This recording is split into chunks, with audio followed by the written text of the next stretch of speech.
Okay, I would like to call the meeting to order today, this Valentine's Day of 2018. If you'll all join me in the Pledge of Allegiance. And remain standing. Director Underhill is going to sing the national anthem later. So.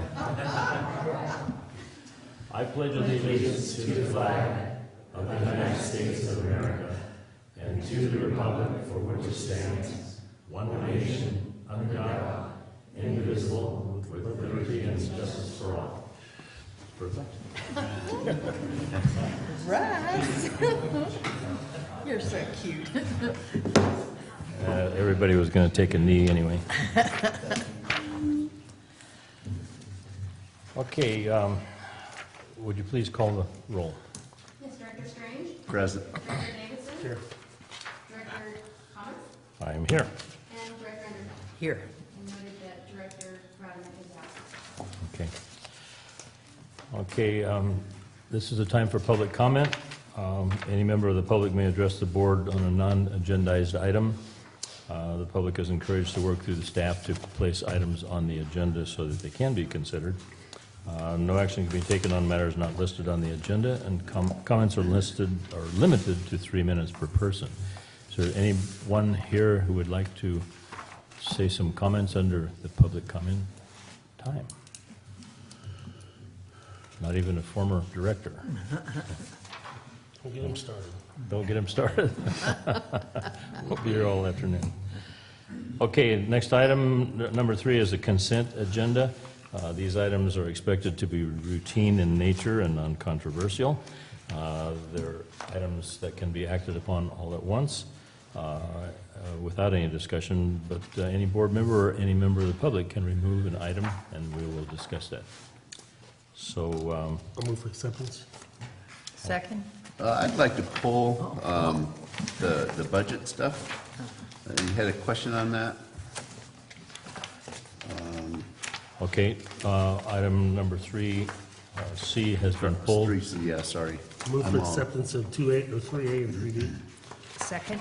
Okay, we have a motion and a second. All in favor say aye. Aye. Aye. And let's discuss the budget items.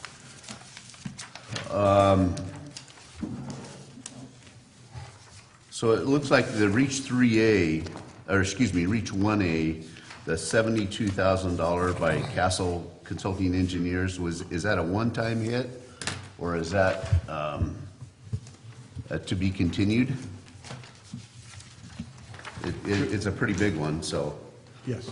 Good afternoon, members of the board. Director Strange, that is an ongoing cost that we are going to see. We do have them under contract. Okay. They're the design engineer for the Reach 1A project, so there will be, it's a large project, large scope and budget for their work. What are we looking in basically on their agreement? How big of a? Off the top of my head, I don't know. It's been a number of months since It we has. awarded it, so. I'd have to go back We and can check. pull that Okay. information. Well, no, I was curious if that was kind of a one-time thing, or if that's those kind of numbers we can expect over the next 3 or 4 months, each month. A lot of it depends on the workflow and the progress they're making, but it is the design portion of it, and generally you'll see these during the initial months ramping up, and then obviously, once we get the design completed, we'll go out to bid for that construction project. And then you'll see even larger bills. Yeah, but If you like, Director Strange, we can have Charles maybe give a brief update during my GM report on the status of Reach 1. yeah, that Where would be that good. where that work's headed. Yeah. Yeah, you bet. Okay. And I think that was about it. I kind of bombarded with a bunch of paperwork first thing here, so. Okay, thank you. I make a motion then that we accept 3C. Second? Okay, we have a motion and a second. All in favor say aye. Aye. Aye. Aye. And so the vote is 4-0 with one absent. Okay, now, moving on to new business, 4A, the presentation on the FERC relicensing effort by the Placer County Water Agency, and Peter. Good to see you again, Peter. Mr. Vice President, as Peter gets set up, I just want, and he'll be introducing our guest today, and very much appreciate having our friends and colleagues from Placer County Water Agency here to give you kind of an overview of, really, this, just to let you know, this agenda item is being brought after, at the request of a couple of our board members who some time ago attended an aqua conference and saw a presentation on the FERC licensing at different locations, and it was really an eye-opener as far as the scope and the budget required to complete a process like that. It's an enormous effort. And so that's really what we're here to talk about today, and to give you the firsthand, to hear firsthand from the staff from Placer County Water Agency, who successfully went through its effort on the American River. And really that's the purpose. I know there are many issues that we're going to have to discuss in the future, that we're going to have to get into in a lot of detail. Things like, how do we finance the relicensing? What is the strategy on that? How do we work with NCPA towards that as our partner in the operations of the project? And those things are really to be decided, I think, at a later time. But really, this, again, is just to give you that overview and perspective, because the most important thing is that we become aware of this now, sooner than later, so that we can begin to take some of the steps, like starting to prepare ourselves financially for it. Good morning, Vice President Thomas, and board members. So yeah, as Dave mentioned, this came out of the Aqua Conference almost a year ago, and I spoke with Director Davidson, and he was just, our presentations made it into the FERC's presentation so our licenses were in those presentations, just saying those are coming down the line. And it just kind of triggered something, just knowing that that's coming, even though it's more than a decade away from these licenses needing to be renewed and relicensing. We thought it would be a good idea to kind of have somebody who has kind of more recent experience with that come and give a presentation today. So just to recap briefly, CCWD holds 2 FERC licenses, that being Project 2409 and 2903. The North Fork Stanislaus Hydropower Project is operated jointly with NCPA. That license was issued in 1982, and it is up for renewal in 2032. It's a total approximately 259 megawatt output from that project. As you know, 2 reservoirs, 2 diversion dams, 2 powerhouses, 3 tunnels. It's a big project. And we also have Project 2903, which doesn't get talked about a lot, but that is a powerhouse that is on New Hogan Dam. The license was issued at the same time, and it is also up for renewal in 2032. And that is just a turbine that is on the dam. There's actually 2 turbines, and they kind of come and go with the releases from the dam for irrigation flows downstream. So Modesto Irrigation District operates that project jointly with CCWD.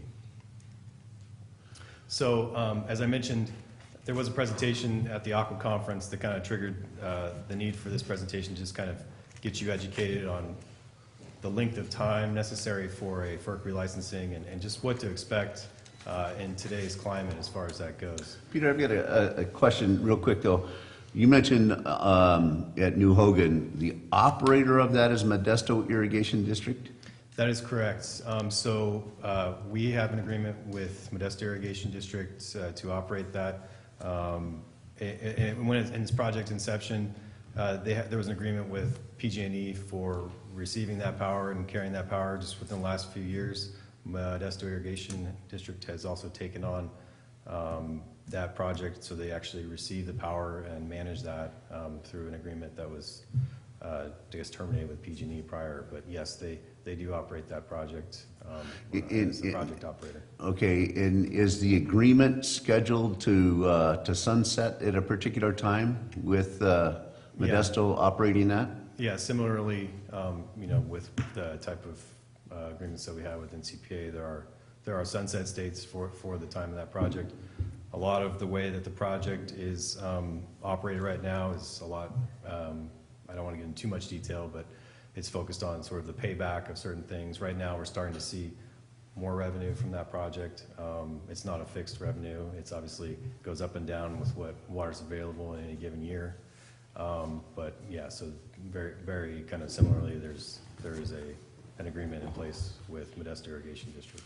And then in essence, who owns the equipment in there? I know the South Fork project or North Fork project, but Yeah, I think. how is that different? I think, Dave and I had this discussion recently, I mean, obviously, we have these owner-operator Right. agreements, so I mean, you can assume that CCWD is the owner of these projects, for all intents and purposes. I guess ownership also, you gotta consider, there's a capacity right that, for instance, an NCPA has, so ownership doesn't mean much without NCPA's capacity right that's part of that project. I think Dave, you and I discussed this, recently, because this had come up with the board in a prior meeting. But yes, CCWD is, the local owner of these projects, so. Might I interject that we do have a representative from the Modesto Irrigation District here today, so I think that'd be nice to Yes, introduce if you him. have questions, Chris Tuggle is the generation supervisor for Modesto Irrigation District. Okay. He was here today as well. He similarly came on right about the same time I did, actually, to MID, so. But Yeah, and maybe you want to introduce the other guests we have as well, Sure. Peter, if you haven't already done that. Randy Bowersox, also the hydroelectric supervisor for the NCPA is here. And then I will introduce the PCWA staff as well, but we have Andy Fecco and Ben Ransom from Placer County Water Agency that will give you an in-depth presentation today as well. Jeff Meyer, E-Corps, he doesn't really, well, he has some role. He assists us quite a bit on the Stanislaus. So. Well, and Jeff played a big role in the relicensing on the PCWA project as well, so. Oh, thank you. Thanks. Thanks, Peter. So I just selected a few slides from that presentation. Obviously, there's several licenses on the horizon for FERC, and that was what they were talking about in their presentation, just saying there are a lot that are coming up this time. They licensed a lot of projects after World War II, and there are 60 such licenses expiring between 2022 and 2035 in California alone. You can kind of see where a lot of those are bunched up towards the end of where our license will be aiming to expire. So they are going to have to deal with quite a few licenses coming up. Pick as a well. number. So, yeah. And so that was some of the considerations they were talking about, is that there may be more staffing necessary for FERC and other considerations as well. Finding ways to streamline the processes if at all possible. As you can see, some of the largest projects as far in terms of storage are two projects are listed there. It's a little bit of a misnomer for New Hogan in that, it's just kind of a direct diversion on that. The storage doesn't really match up with what's actually derived from that project. But as you can see, the North Fork Stanislaus has quite a bit of capacity too as well. And then just to note, they said of the pending relicensing applications, they had 21 at the time, and most of them were on the more than 10-year horizon for the planning horizon for for the actual licensing of those projects. So, and then as you can see, the application costs can run into very expensive territory, and we'll get a better picture of that today from Placer County Water Agency's presentation today. So one of the questions is, why is FERC's licensing take so long? There's obviously multiple layers that have to be unraveled for them to get through. These all represent various different application processes, and this doesn't even really take into account that there are some requirements too at the state level as well. So there's quite a bit of layers of that. So I'm going to go ahead and introduce Mr. Andy Fecco and Ben Ransom of Placer County Water Agency and pull up their presentation and let them take over from here. So.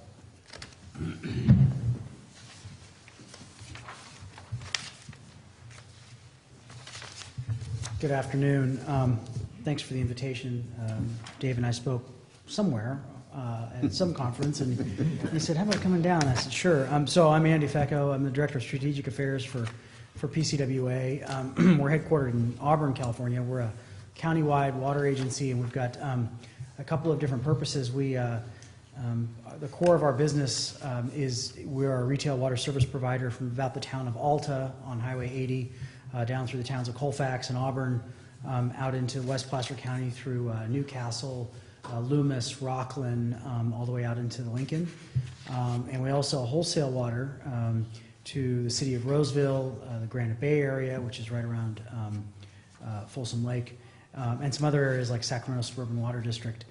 And so yeah, we're a water supplier. We have 8 water treatment plants. We have about 180 miles of raw water canals that we still serve 4,500 customers by the miner's inch, if you can believe that. So a lot of commercial agriculture, particularly nurseries.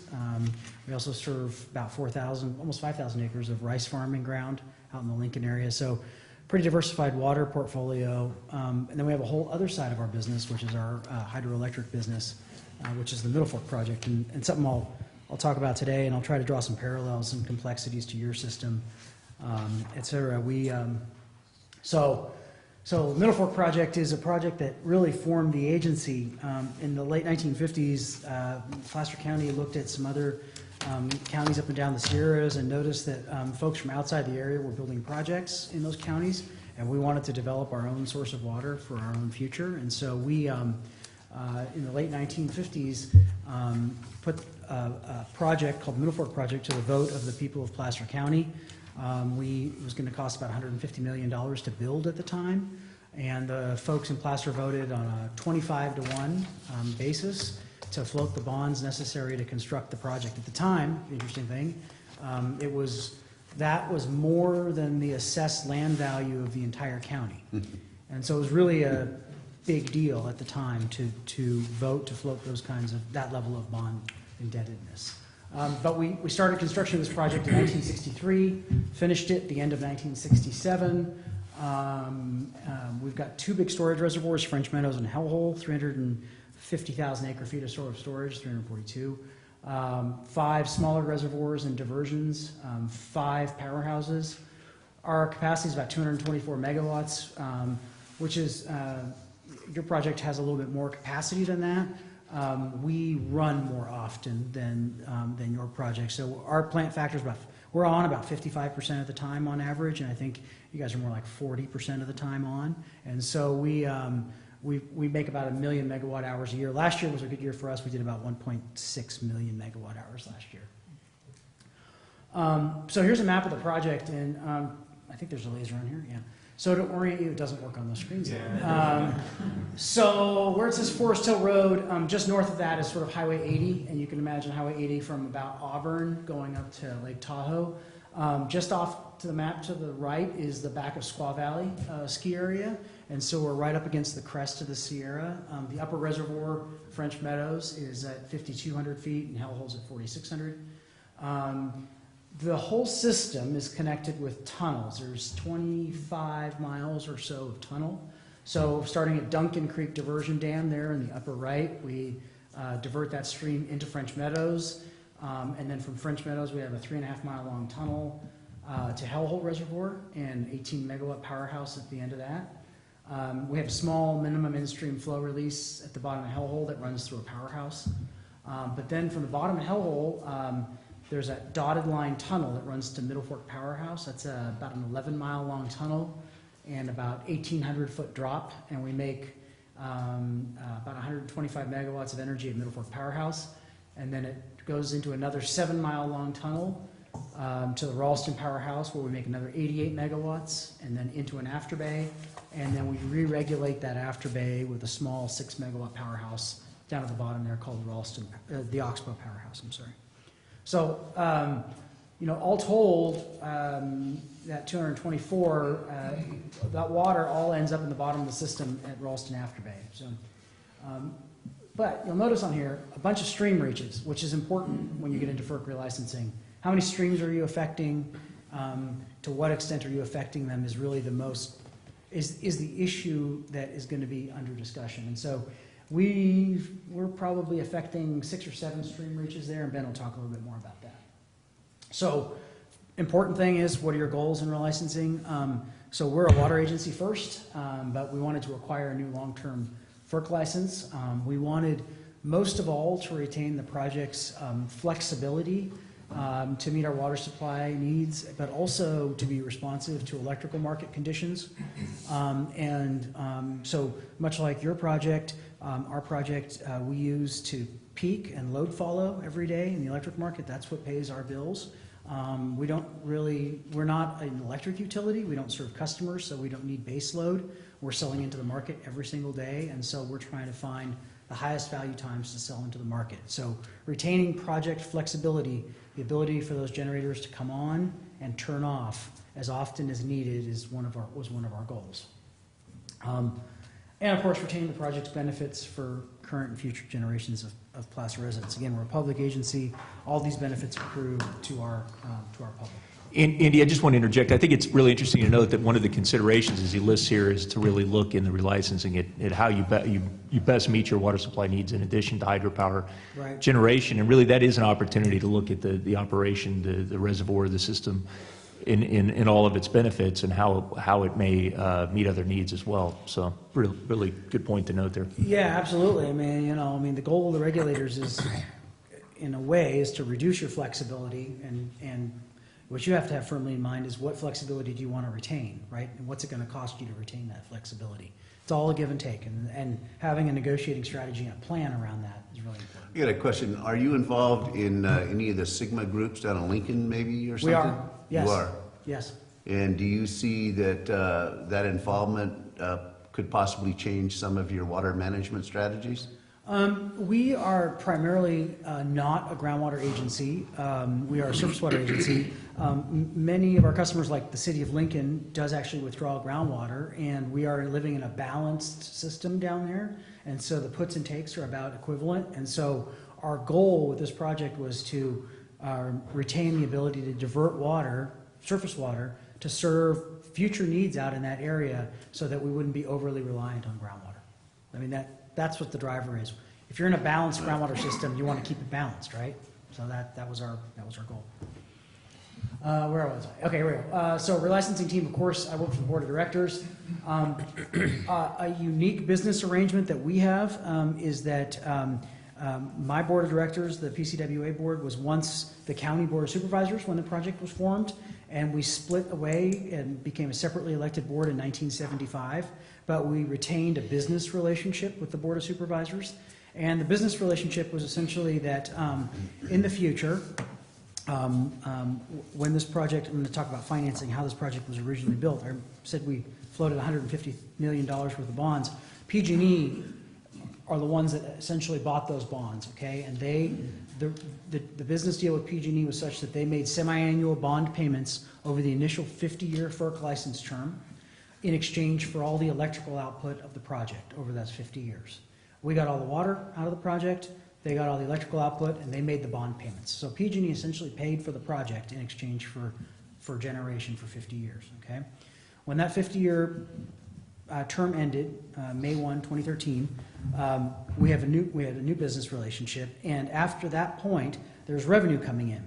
And so our deal with the County of Placer is that because we used to be one agency when the project was built, we split the net revenue with the County of Placer going forward. That's how we, after all the bills are paid, after the project costs are paid, if there's any net revenue, we split it with the County of Placer. So obviously, Placer County staff had an interest in how our licensing went, how the project is operated, and so they were in the room with us most of the time when we were doing these negotiations. But PG&E is no longer the primary recipient. Correct. Then. Yeah, we schedule all our own energy now. We have, I think next year we have 12 energy partners that we sell either resource adequacy or carbon-free resources or renewable resources to. We have 12 contracts for next year. And was that separation with them pretty cut and dry, or did attorneys have to get involved? No, it was cut and dry. There was no attorneys. The operational separation is the most complicated part of that. The actual, when someone's been operating something for 50 years, just getting the wires to go where you need them to go at the end of the day is actually the most complicated part. But PG&E was really good to work with in the, during a transition period, and so we had no separation issues, if you will, with PG&E. So PCW and Placer County staff I mentioned, so Ben and I were hired to help this relicensing along. We were hired in 2006, specifically to help this relicensing along. Of course, we had legal counsel. We had special FERC counsel in DC, who we still retain. Spiegel McDermott is the firm. We also had our local counsel, KMTG, here in Sacramento. Local counsel didn't do as much. The DC firm actually did quite a lot. Consulting team is really important. This is not something that it's impossible to hire all the expertise you need in-house, in my view. You want to rely on specialty consultants for most of this, with some in-house leads, perhaps. So Cardno was our prime consultant out of Sacramento. Janelle Nolan and Associates did a lot of the wildlife and ESA stuff. Ecor, here, did our operations model and hydrology. Really important feature is we used Marine Rainwater and Associates. They facilitated all our meetings. We had over 400 public meetings on this. Sorry, I know it hurts. I don't think it I've hurts been me in just 18 talking years. I don't about think I've been to 400. I will say my board members never went to a single one, so you can spare yourselves. Spare yourselves. And some consultants and others. So who is our stakeholders, right? So government agencies with mandatory conditioning authority. This is probably the biggest group that you have to deal with. We're surrounded, our project is in 2 national forests, the Tahoe and the El Dorado. They each had their own relicensing team, each with their own unique perspectives and issues. So we had to deal with those 2 forests.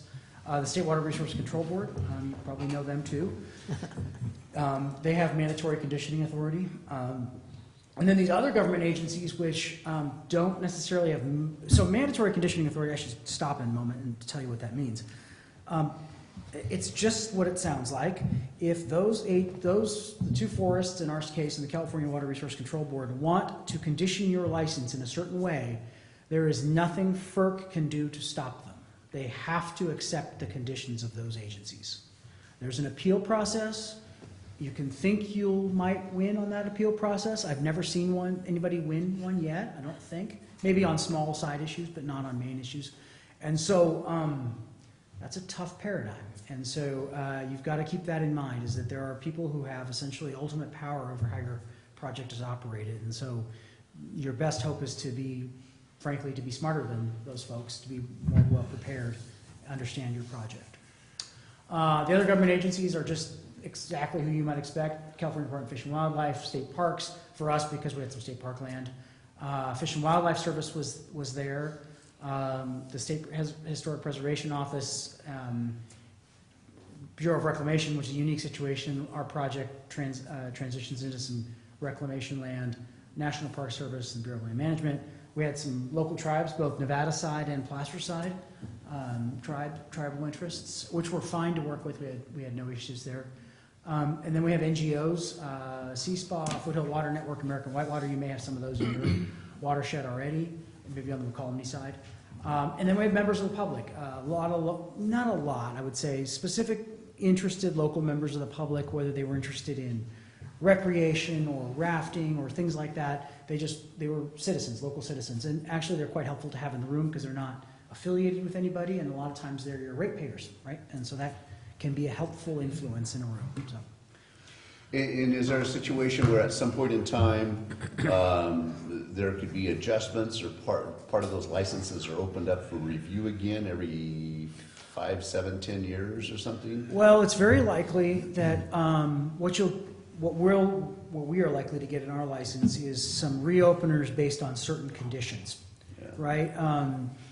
I think there's a reopener, Ben can correct me, but I think there's a reopener probably in our license for if the Bureau of Reclamation at Folsom Dam does a fish passage project and salmon eventually end up above Folsom and in my watershed, it's likely that we would reopen the license and look at minimum in-stream flows necessary to support salmon. We don't have salmon right now, right? And so that's one of those things where there's going to be some specific reopener clauses.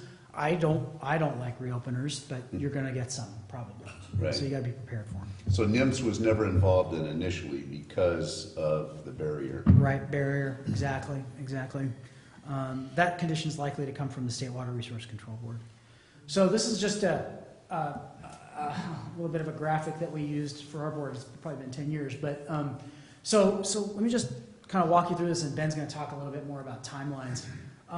What you're seeing on this graphic is probably about 10 years worth of activity, 8 to 10 years. The official licensing stuff's about 7, but we started a little early. So that stuff on the bottom, the early relicensing activities, Ben will tell you about what we did during that time.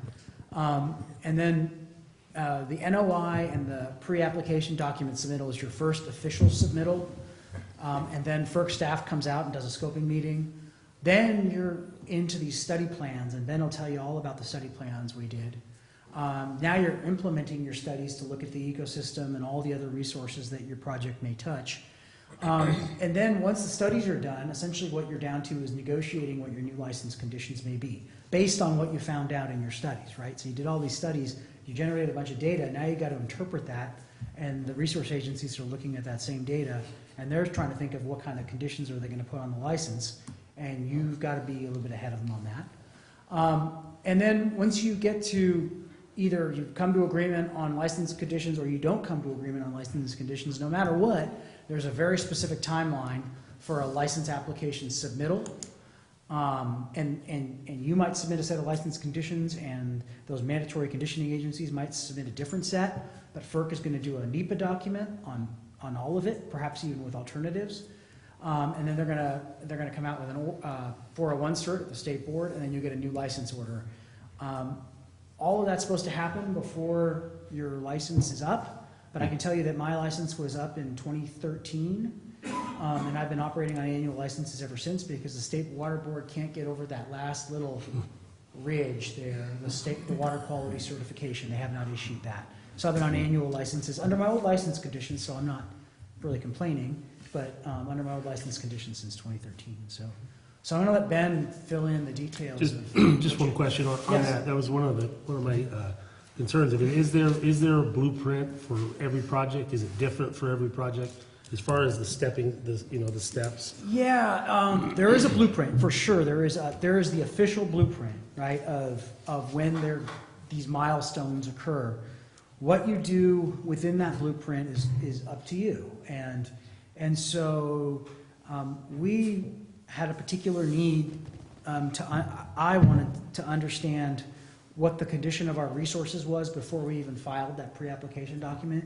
And so we did a lot of work before any official thing was needed to get a better understanding of what we were thinking, what we were looking at, right? It was going to help set our negotiating posture for the rest of the discussion. And so we did a lot of work 2 and even 3 years prior to that first official submittal to get an understanding of our resources. What kind of condition were the streams in? How was our fishery? What was the frog situation, right? All that stuff. When the reports were done, I mean, and the government agencies were reviewing that, I mean, are they under, I think I know the answer to this question, but are they under a timeline, and do they meet it in a timely manner, or is that just what we've grown to expect from government? Well, there is that license application submittal, that is hardwired.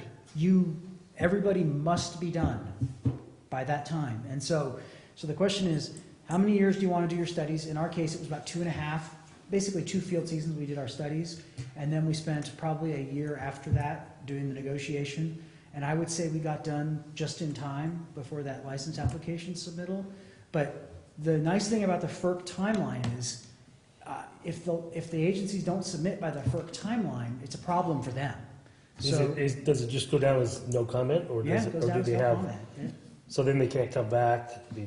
Yeah, I mean, they'll try, but yeah, they still try? Yeah, still try, but those FERC timelines are your best friend, honestly. So it's a lot like, an EIR. If they don't respond, then it's no comment, Exactly. but then they'll respond to it when they finally get to it and still create problems. Right. Okay. So, Excuse me, I had a couple yeah, of questions. Okay, you said that you both came on board in 2006? correct, Specifically for? for this. You were the Yeah, we had, Ben was doing a lot of the science stuff, I was doing a lot of the administrative stuff, and sort of helping run those meetings that the stakeholder The meetings. 400 meetings. Yeah, and then we had, essentially, we worked for a gentleman who at the time was a department head, and so there was really 3 of us in-house. The department head was keeping the board informed, Ben and I were doing almost all the legwork and running all the consulting teams, the field teams, the study teams, making sure all the bills got paid, which we'll talk about later. Yeah, and so it was a 3-person in-house effort To just get to it keep started. everybody organized and Uh-huh. keep the process moving forward. So- To follow up on that, if I may, just, was that the entirety of your work, or were you working on other projects as well, or were you basically totally consumed by relicensing? If there was other things, I can't remember them. Wow. So I'm sure there was some other stuff on the side, but I would say we were each 90% on this for about 6 years or so. Yeah. And then my second question is probably a little, you probably can't address this, but current, federal conditions, Yes. what can we anticipate? Well, the FERC process is sort of what it is. We've reached this place where the process is pretty well established, and while the federal agencies may, at the moment, look more favorably on energy generation and water resources and things like that, versus the conditions that we had to relicense in, I think the process is the process, right? And the state agencies, the tribes, the NGOs, they all have so much of a say in it that really I don't think the center of gravity has moved very much on this stuff. I mean, I think if anything, the federal agencies are trying to be more expeditious in permitting and licensing, Right. which is a benefit. Which is, yes, right. Right? I mean, it's helped save money, so, bottom line. Andy, you mentioned about budget. What did that first 2.5 years cost? Is that on the slide? Not broken down by year. Okay, well, just the total preliminary stuff to get you in a situation where you felt comfortable moving forward with FERC. I'm guessing $several million. I'm sorry? $Several million. Several. Yeah, it was probably those first, by the time you get the studies, in-house costs, the consultants, over a 2.5-year period. It was probably $2 million the first 2 years, pre-application. Sounds pretty cheap.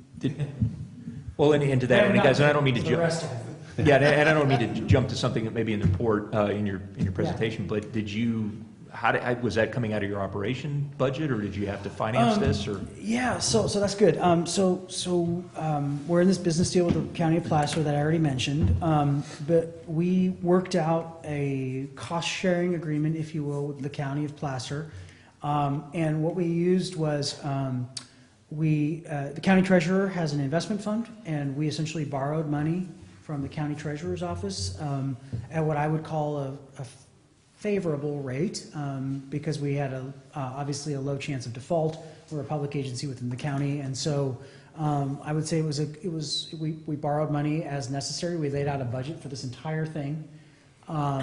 We covered those early activities out of our agency reserves because we didn't have the business deal yet, and then we rolled that into the debt for the entire project after we struck the business deal. So yeah, we essentially borrowed our way through this. Ben. Great, thank you. Yeah, I'll come back and talk about more about money. Good afternoon, I'm Ben Ransom, Senior Environmental Scientist, PCWA. I wanted to just touch on the hiring of staff for the project. As Andy mentioned, we were hired relatively early on in the process, and it's one thing we've learned through the process is it's a long, arduous, very detailed-oriented process. There's a lot of give and take through the negotiation process, which I'll touch on a little bit later. But one thing that I'd recommend, having gone through it, is having a staff person or two that can be entirely dedicated to the process, not only to get you through licensing, but once you do have that new license, you have a tremendous workload ahead of you, and there's a lot of the resource agency staff that's going to turn over throughout the process and also be turned over by the time you're actually implementing your new FERC license. So it's good to have on your side, on your team, someone who's been there from the beginning, who knows exactly the information that was collected, what was negotiated, what the intent of those negotiations were.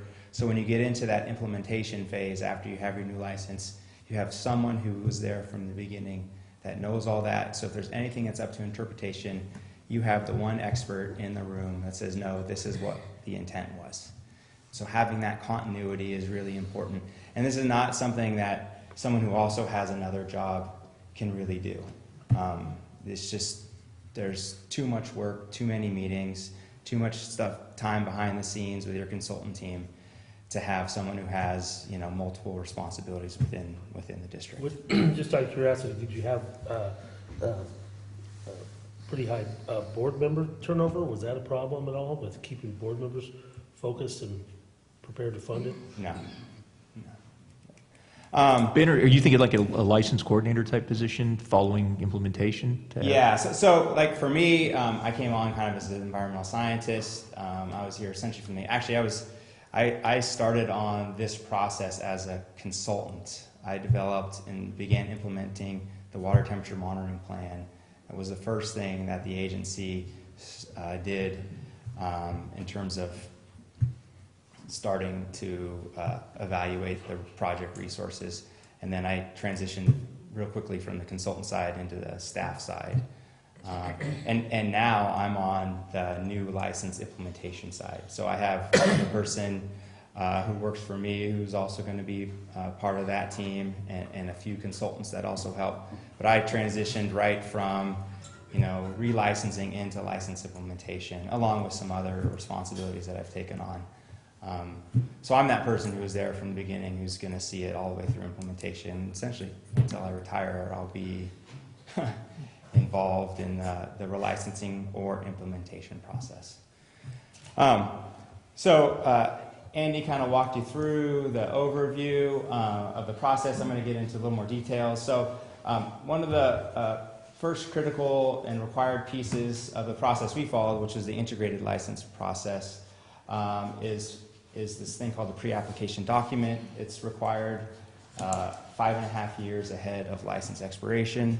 And so one thing we did that was a little novel is we implemented several studies ahead of time to gather this baseline information, stuff we thought would be critical and seminal to understanding our project. We thought this would be the kind of the basis of where the negotiations would ultimately go. And so really ahead of even having all the stakeholders on board, we started implementing some geomorphological studies, aquatic habitat mapping, riparian studies. Us, along with ECOR, developed historical hydrology for the project, which is critical for all of the operations and water temperature modeling that you'll be doing. You have to understand what the hydrology was before the project and what the hydrology is now with the project. That is a huge lift. Water temperature will be a critical issue in licensing, and so you'll need to collect water temperature under multiple water year types, which means you'll have to get a head start on that because you never know what Mother Nature's going to bring, and you want to have a wet year and a dry year if you can, so you better understand how temperature changes with hydrology, because that'll be critical in negotiating the new minimum in-stream flow requirements that the project will have with the new license. Another critical piece ECOR was involved with was developing the project operations and hydrology model.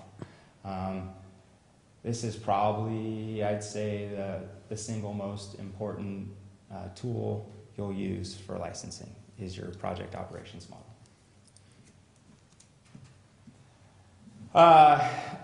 So ahead of the pad, essentially all the stakeholders were identified, and we developed in collaboration, which will be a theme. All of this is in collaboration with your group of stakeholders. It's basically a partnership, you know.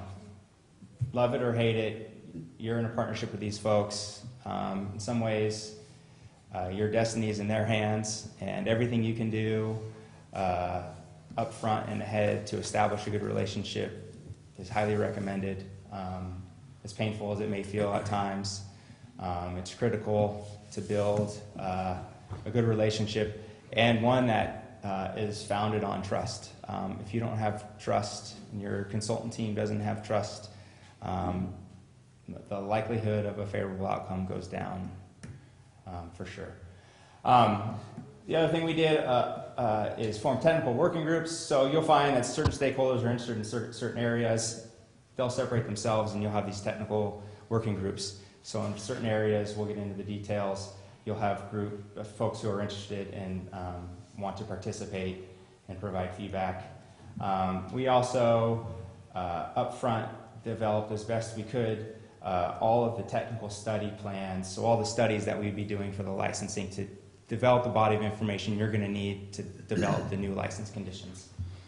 This is just kind of an outline of what our pre-application document looked like. This is one of the requirements of the FERC process. So technical study plans. In all, we had 28 technical study plans that were developed with our stakeholders and implemented by our consultant team. This is a huge effort, very costly. Andy will talk the details and the numbers. A lot of your focus will be on aquatic resources. As a hydro project, obviously aquatic resources are affected. So you study in-stream flow and fish habitat, fish populations, benthic macroinvertebrates and special status aquatic mollusks, water temperature, as I mentioned, bioenergetics for fish passage to your project facilities, block upstream or downstream movement of your resident trout species, entrainment to any of your facilities, pull fish out of the stream into a project facility. That can be an issue. What kind of habitat do your reservoirs provide? Geomorphology, riparian is an important issue. Water quality. And then, I'm not sure for your area, but we had a couple special status frog species in our project that was a focal point for our negotiations and our new license conditions. Cultural resources is an important one, and then we had some land management, transportation, so project roads, shared roads with the forest, fire prevention response, emergency action. FERC project boundary is it's a good opportunity to reassess your FERC project boundary. If you have everything you need within your boundary, or if you have things you don't no longer need in your boundary, this is a good opportunity to adjust your boundary. Recreation is also a very critical component. We have numerous campground facilities, day use areas, a trail or two, boat ramps. All that is subject to study and will be part of the DLU strike at the end of the process.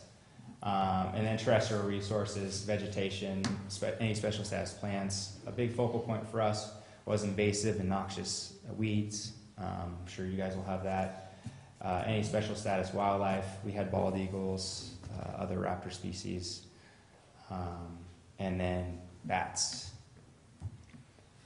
So this is general kind of timeline.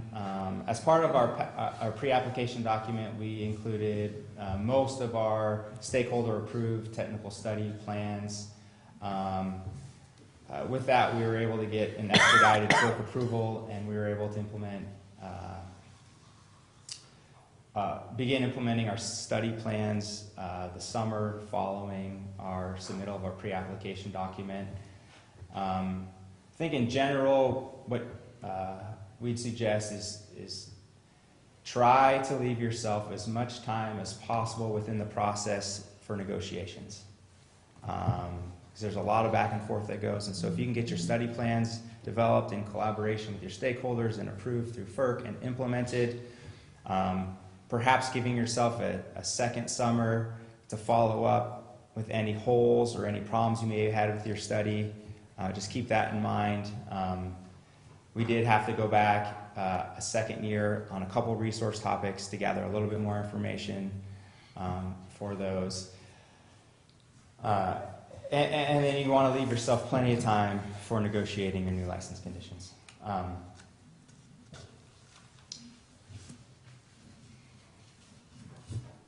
So this slide covers basically what I just said. And then, once you do have all your study plans implemented, you'll go through a review process with your reports, and you'll, at least internally as a group, kind of approve those study plan reports. Those will be the basis of your negotiations of your new FERC license conditions.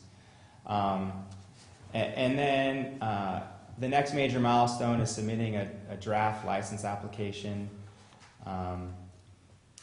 That basically includes all the information you gathered. One thing that we did that was novel was, because we gave ourselves enough time to negotiate and come to agreement on a lot of the elements of our new license, we were able to include stakeholder sort of consensus license conditions within our license application. Oftentimes what happens is you'll agree that you need a sediment management plan, but what you won't have in that license application is actually the details of the sediment management plan. And so you've kind of gone through these negotiations, but you still have a lot of negotiations left to do, and a lot of uncertainty about the costs and the timing and things like that. And so what we were able to do is negotiate a lot of those, what plan will be required, but also what was in that plan. And I'll kind of go through some of the plans here so you have a better idea about what I'm talking about. And all of this is sort of, you're operating as the NEPA lead on behalf of FERC, on the federal side. As a state agency, you'll also have to do CEQA. And so a lot of the CEQA requirements are similar to the NEPA requirements for this process. And so since we're a public agency in California, we're the lead agency for CEQA, and we were able to prepare a CEQA supplement that covered the CEQA topics that weren't addressed in the NEPA process.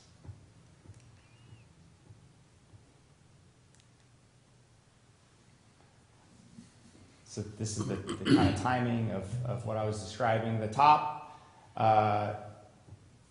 part of the graph kind of shows what we did, which was include all of our fully developed license conditions and requirements within the license application. The bottom process is kind of how it's outlined by FERC, where you get through the new license, and then post-license, you actually then begin another negotiation about the details of your management and monitoring plans.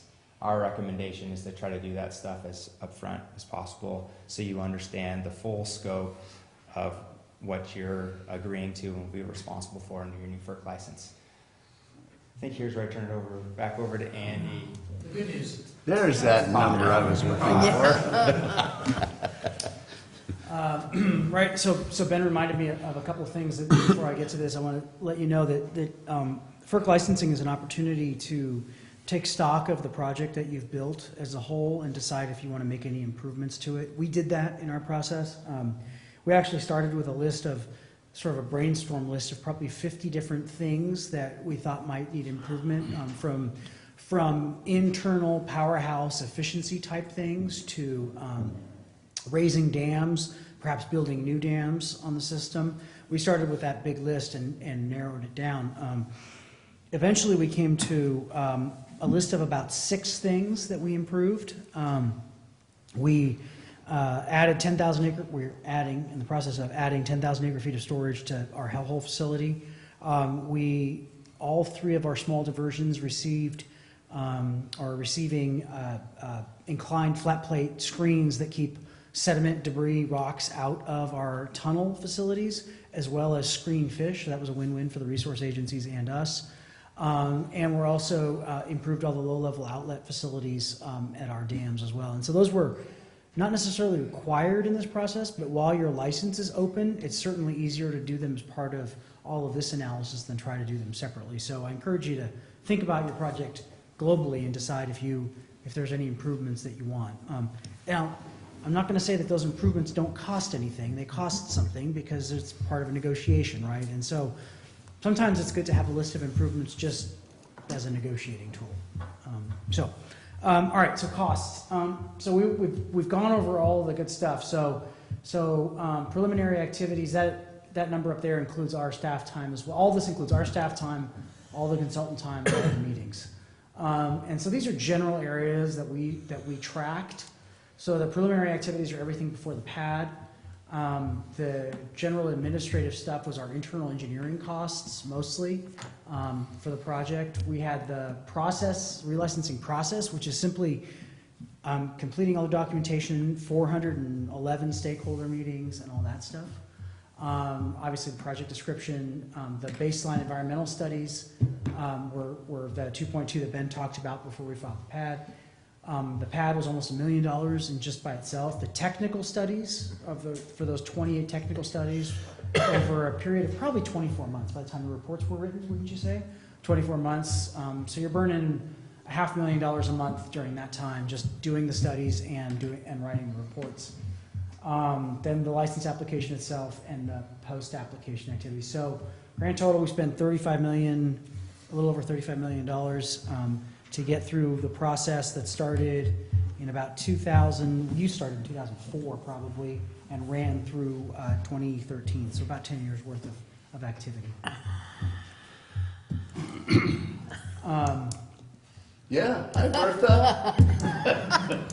You want me to skip ahead? Are you going somewhere, Terry? Crazy. I think it's time we took a break. No, I mean, this is the reason that I was so shocked by the presentation at Aqua, and I just think, we can't live in denial about this. I Right. mean, I mean, certainly, your population's what, 370 something thousand? We're a population of, what, 45,000? And I don't think it's generated by population. I mean, they're very similar systems. It's, Right. I mean, how many megawatts? We're 224. So we're actually larger. Uh-huh. Certainly have the same conditions, but we have a population, way less. I mean, you got, is $93.50 per person, for your group. Ours is going to be much greater than that. Yeah. And it's something that we have to, we're not going to be able to finance that. The other issue that I come up with, and I gathered from the Aqua meeting was, with the price of power, if you don't have the peaking demand, many of these projects may not be economically feasible if you can't peak them, because just with all the renewables and such that are existing, if you can't peak when needed, it's the price of hydropower has gone down significantly. I'm just curious, has anybody just say, you know what, no, we're not going to do it? Yeah, there's 3 projects right now in California that are in the decommissioning process. All of them are PG&E projects that are what I would call water supply / run-of-the-river projects that don't have peaking ability and that are just not economically viable at this point, not worth the cost of relicensing. DeSable Centerville is probably the keystone one of those that I would say is being decommissioned. I think SCE is in the process of decommissioning one on the east side of the Sierras, also not viable. And so, yeah, you're absolutely right. If you've got complexity without value, you've got a sort of a problem. I don't think you guys have that problem. I think that your facility like ours is designed to peak. That's where we make our money every day, is on coming on and coming off.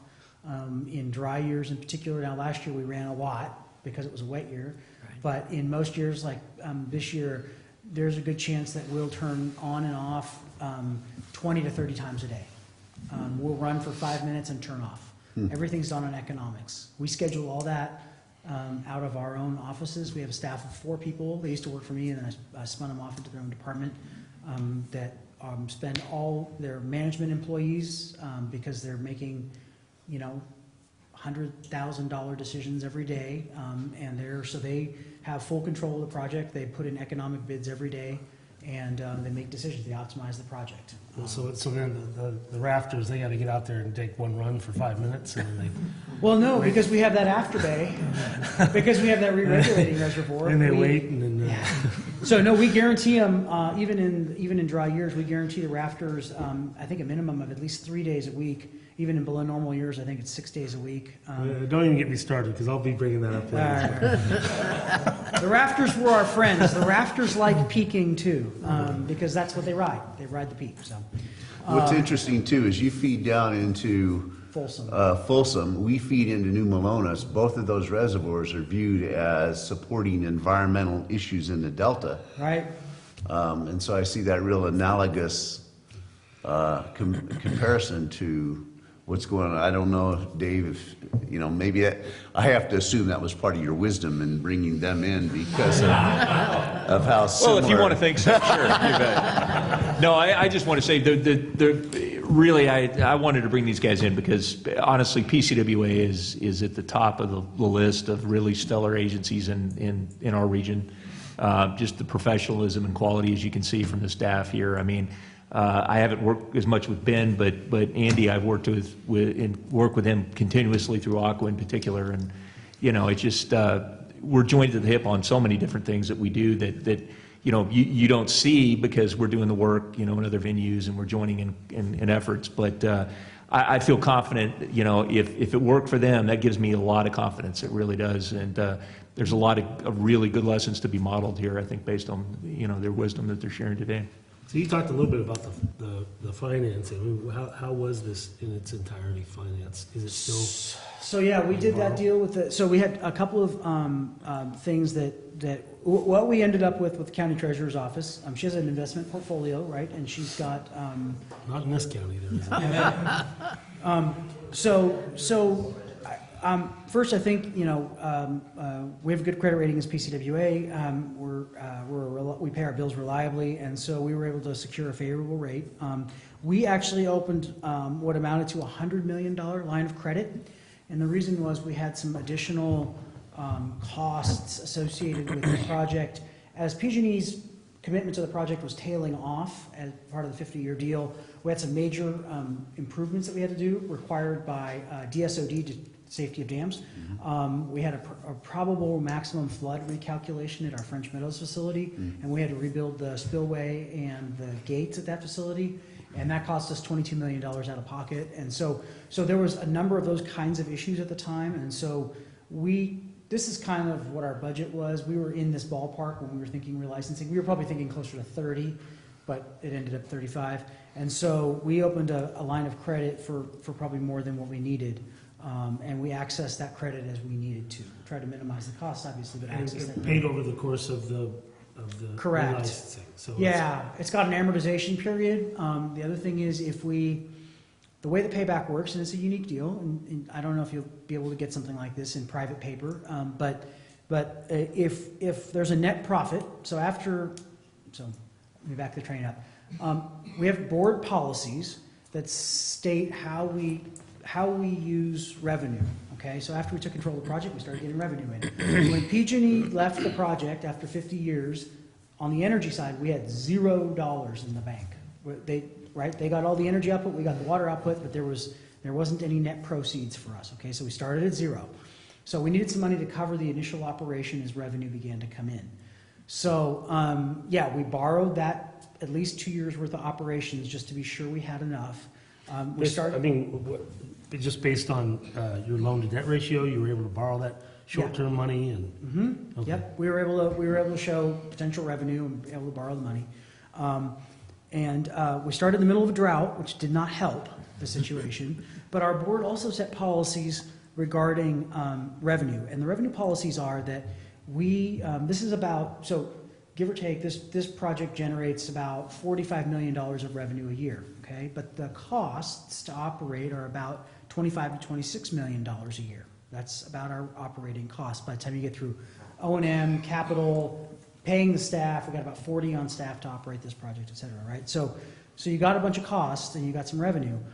The board also set out that they wanted reserves, and so we have capital reserves, we have operating reserves, which equate to 1 year of operating costs, and we have emergency reserves. We have 3 reserve buckets. So before any value of net proceeds was taken out of this project, those 3 reserve buckets had to be filled, right? And so it's taken us, because of the drought, it's taken us until last year, from 2013 to last year, to fill all those reserve buckets. So now that those buckets are filled, we've been making, during that time, amortized payments to the county treasurer, about $5.1 million a year or so, to the county treasurer to pay down the debt. Once we start taking proceeds out of the project, until the debt is paid off, for every dollar that goes to me, a dollar goes to the county, and So you borrowed the whole $2 bit from the county? we borrow from the county treasurer. You got a $100 million line of credit from your county? Correct. Wow. So we pay it back Don't 1, need 1, that and 2 much, Jeff. to accelerate the payback. So yeah, I mean, you may have to get commercial paper right on that. Yeah. Let me finish. I just want, there's a couple things. We can bring this up at our next board president, vice president meeting. Well, I think a couple of things too. Our facilities are larger, Yeah, okay? Right. So that, I don't know if this is one of those scaled issues, Right. monetary, yeah. So maybe what we have seen would be an absolute minimum and expect significantly more than that. You do have fewer, they might be larger, but I think you have fewer facilities. So my impression is you might affect fewer stream reaches, Yeah. which would reduce to some extent your study costs. That's true, yeah. The other thing too is kind of like what we did. SMUD was licensing the UART project as our management was developing its strategy. We had staff sitting in on SMUDs for licensing, taking detailed notes about how things were going, how consultants were doing, how stakeholders were doing. So we learned a lot from that process. You also have the benefit of learning from numerous licensees who are tackling this ahead of you. So there'll be a lot of information you'll be able to literally steal from that could help moderate costs to some extent. You'll know who was more and less successful, which consultants were more and less successful. So you'll have a lot of benefit by being in the position you're at and thinking about the process well in advance of actually having to. Right. And how much climate change issues then were you dealing with that obviously in the very near future It was, I would say climate change was much more in the background of our process. It was something we were always thinking about, particularly as a water supply first entity. We wanted to make sure that given our best understanding of how precipitation rates, volumes may change, are we still going to be able to commit to these new license conditions and still meet our water demand needs under this sort of our view of what climate change can be like. It didn't really come up much in the actual licensing process itself, but we certainly made sure that we could do what we were committing to do under what our understanding of what climate change might do to hydrology. So that might be a big, a much larger issue for us. It could be. Is that climate change and the resources that we'll have to put forward, yeah. and what the energy markets are at the time you start this Right. process, obviously, yes. I'm curious about your stakeholders. Yes. You said you had hundreds, Yes, we have many. and you just go out and just imagine who all, Yeah, I mean, I think that you're going to get, there's a core group. I mean, the regulatory agencies are what they are. They're going to be Right, involved. right. The NGO community seems to, among themselves, decide who's going to cover certain projects. So we had 3 primary NGOs, American Whitewater, CSPA, and Foothills Water Network. And actually, they were really good because they worked with a lot of the more private individual stakeholders who may have shared their interests, like on rafting, for instance. And they sort of caucused with them and distilled their desires and wants and things like that down into something that was sort of feasible to work with. And so those NGO groups can be a stabilizing force, because what you don't want to end up is with a room of 100 people who all want something slightly different without any sort of coalescing force. And so with the right NGOs, they can help coalesce those kinds of desires. Yeah, and so you get those people. We did an extensive outreach effort before we started. You know, we looked at past licensing efforts, got their mailing lists, and essentially just tried to canvass all those people to get the right folks in the room. Obviously, you got local citizens who might be interested, right, and they can be extremely helpful. Ratepayers, are really helpful to have in the room. They're the voice of fiscal responsibility.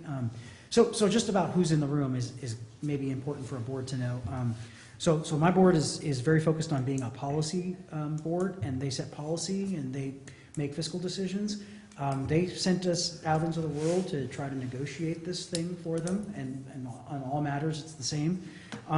It's really good, in my view, to have sort of a layer of management doing this work, and then sort of an internal appeals process, if you will, to perhaps a general manager level, and then to a board level eventually. It's really difficult, I think, if you expose elected board members all the time to a negotiating process, because then you being in the room adds a dynamic to it that's oftentimes not helpful for the discussion, right? You guys want to be the decision makers at the end of it. You trust your staff to bring you a product, and it's their job to bring you that product. And so my board members were never in the negotiating room with us at all. They were always in the background. We kept them informed either in open session or if there was an issue in closed session. And my general manager obviously was providing direction. Well, I'm not sure we have any board members that are still going to be alive when this thing's over. I have faith in you. I have faith in you. Well, I was thinking the same thing about our staff, and I don't think we have any staff members that are young enough to.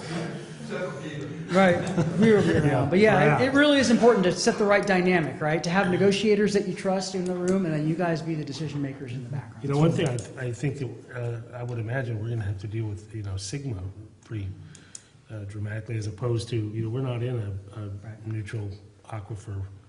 So, I mean, I wonder if that's going to include everybody downstream that's involved in Sigma, which is a huge group.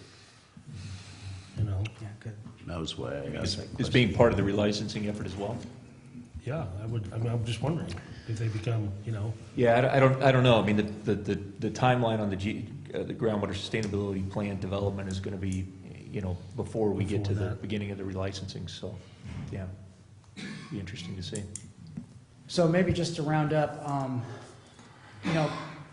clearly is, have a plan. I mean, I think that's pretty basic in any strategic campaign, is to have a plan.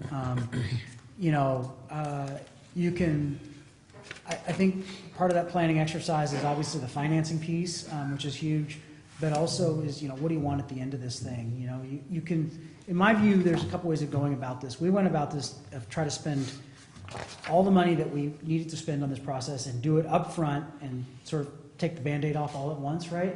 Versus kind of spend as little as possible but stretch it out over decades. We didn't want to do that part of it, and so we spent a lot of money. It looks really expensive. We did it all up front. I think there is a way to stretch this out. I think it's probably more painful and more costly in the end, but that's a decision you all can make.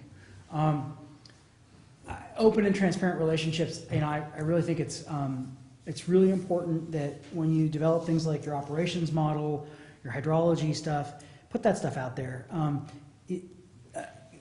Sort of trying to hoard data to yourself and look at it from your perspective and challenge the resource agencies to do their own stuff, it just never works out in the end. You will lose at that game, I guarantee you. It's better to just get all the data out there, share it all, invite them to inspect it, work with them on it, because having them do their own thing, really honestly, we watched this in another relicensing, which Ben may have mentioned, and it was exceedingly difficult on that agency to have two operations models, which are now competing to see which is right. I mean, you can imagine the sort of thing that does, right? So open and transparent.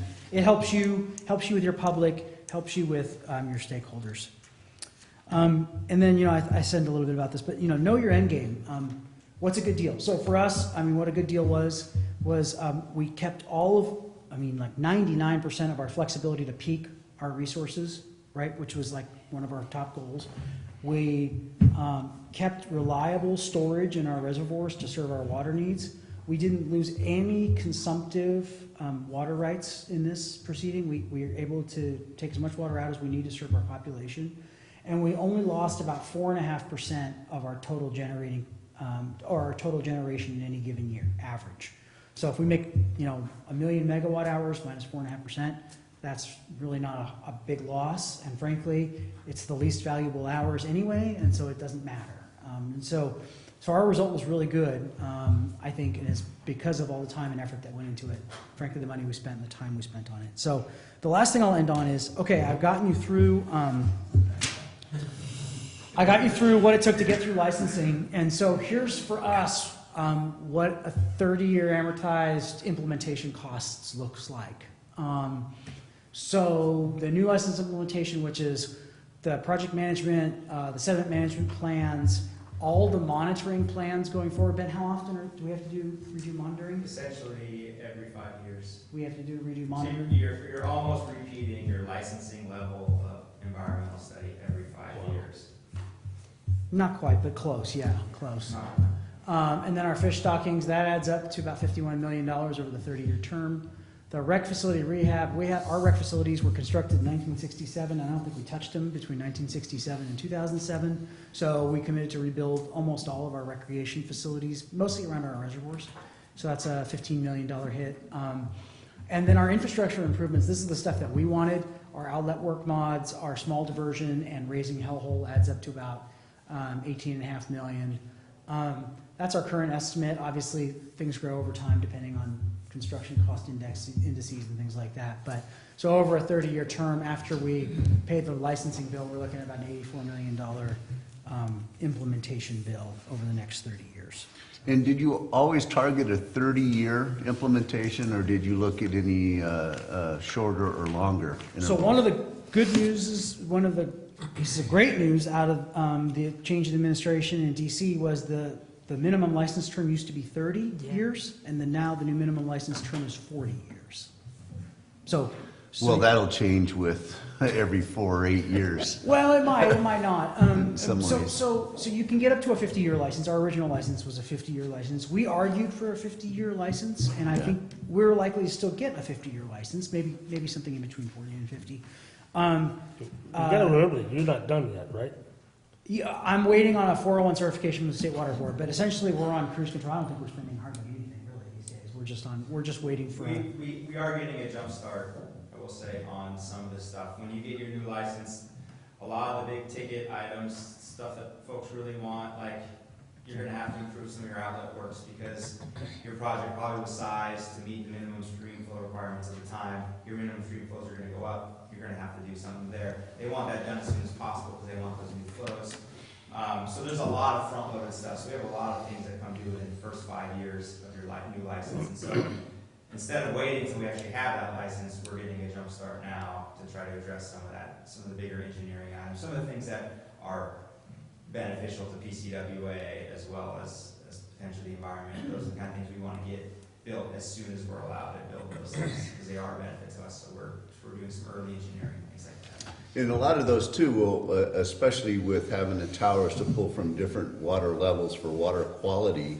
How did temperature, because I've done some fair amount of temperature modeling on McCullum on different stretches. How did the temperature, or did it come into effect as to, or did it impact some of your diversion or water management? Yes, temperature is a critical component. We spend a lot of time and effort in developing the tools needed to evaluate temperature. One thing we committed to was not diverting our streams during the summer period because of temperature concerns. So that was one thing. We didn't actually give up much water in that case anyways because the streams flows were so low. The other thing where we actually had kind of an environmental resource that tempered some of the desires of the resource agencies was frogs. We have foot-bill yellow-legged frogs in our system. They're recently been petitioned to be listed under the State Endangered Species Act as threatened. They prefer a warmer temperature regime. These projects tend to cool the stream flow regimes because they store, vast amount of water and create large cold water pool that then gets metered out. So in consideration of frogs and their need for warmer waters, that actually kept some of our new minimum midstream flow requirements lower than some of the folks who were fisheries advocates would have wanted, because fish generally need cooler water than frogs. So that's one thing, like having the tools and having the model to show, hey, we have frogs 20 miles downstream from Hellhole Dam. There's also trout there, but if you increase the flows 10 CFS, you're putting that temperature cooler, then frogs would need to initiate breeding. So, you know, we can't do that, and that ended up being sort of a project benefit while also being a benefit to the lake frog.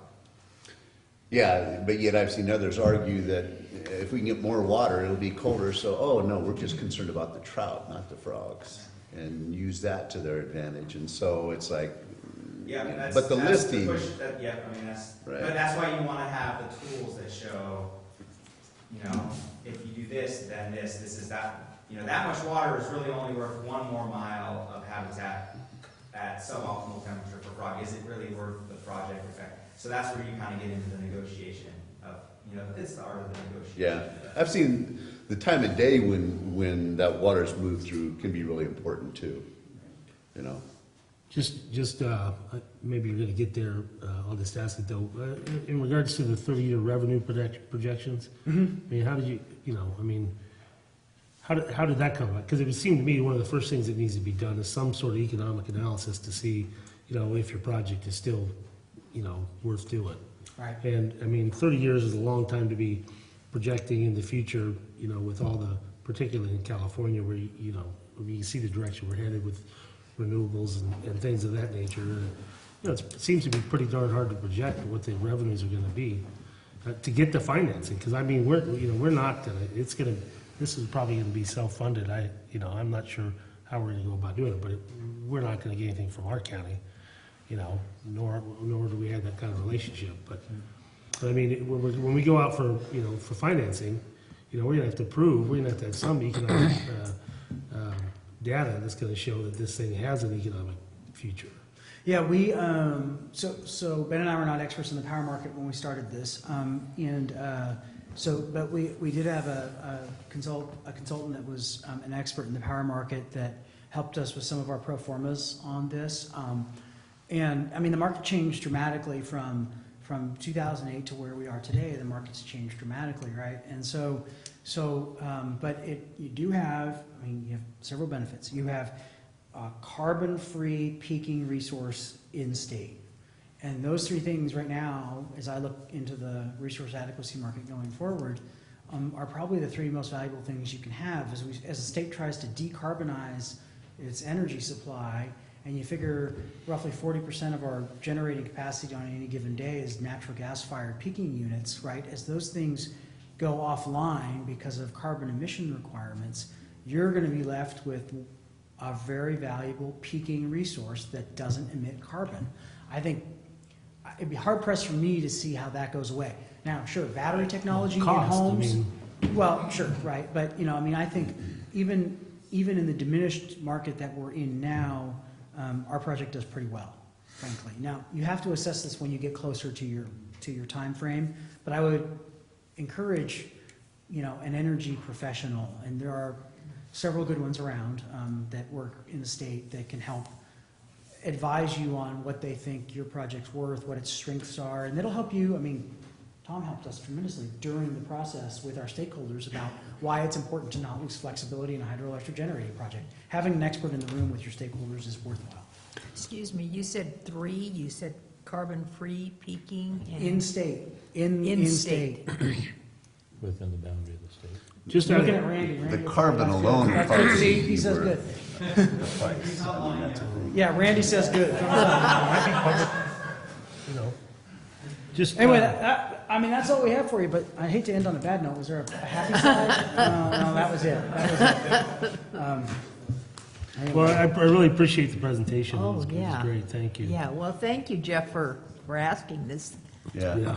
But be. A few more sleepless nights, that's nothing new. I have a couple of observations I'd like to make here, but and we started off by saying that this is all focused forward to 2032.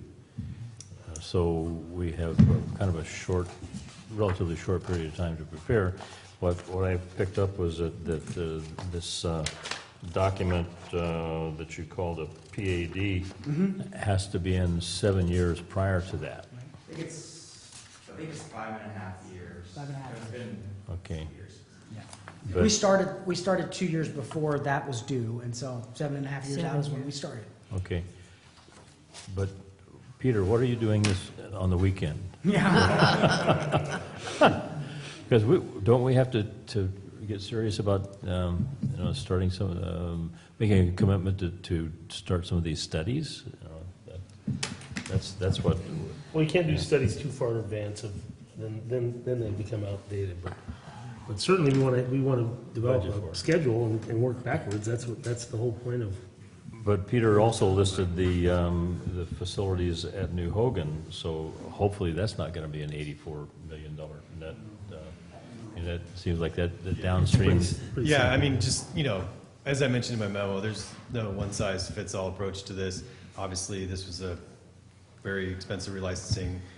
I've talked to Jeff Meyer Corps from time to time, and he's told me that BCWA essentially did the Cadillac version of their relicensing. And, again, and you see this last slide, there may be, for these projects, there may be improvements that are desired by whoever, CCWD or project partners or whoever it comes to be with these two projects. And so that could also change additional costs in addition to the relicensing costs alone. But yeah, my anticipation for the New Hogan project is, Chris isn't here, but it will not be as lengthy a process. You're just looking at sort of I hate to use this, but it's essentially kind of strapped onto the side of the dam and pass through, at times there have been changes to the requirements of that project, specifically associated with meeting oxygen requirements. But you're just definitely not looking at the impacts that you would see on the scale of what will happen with the North Fork project.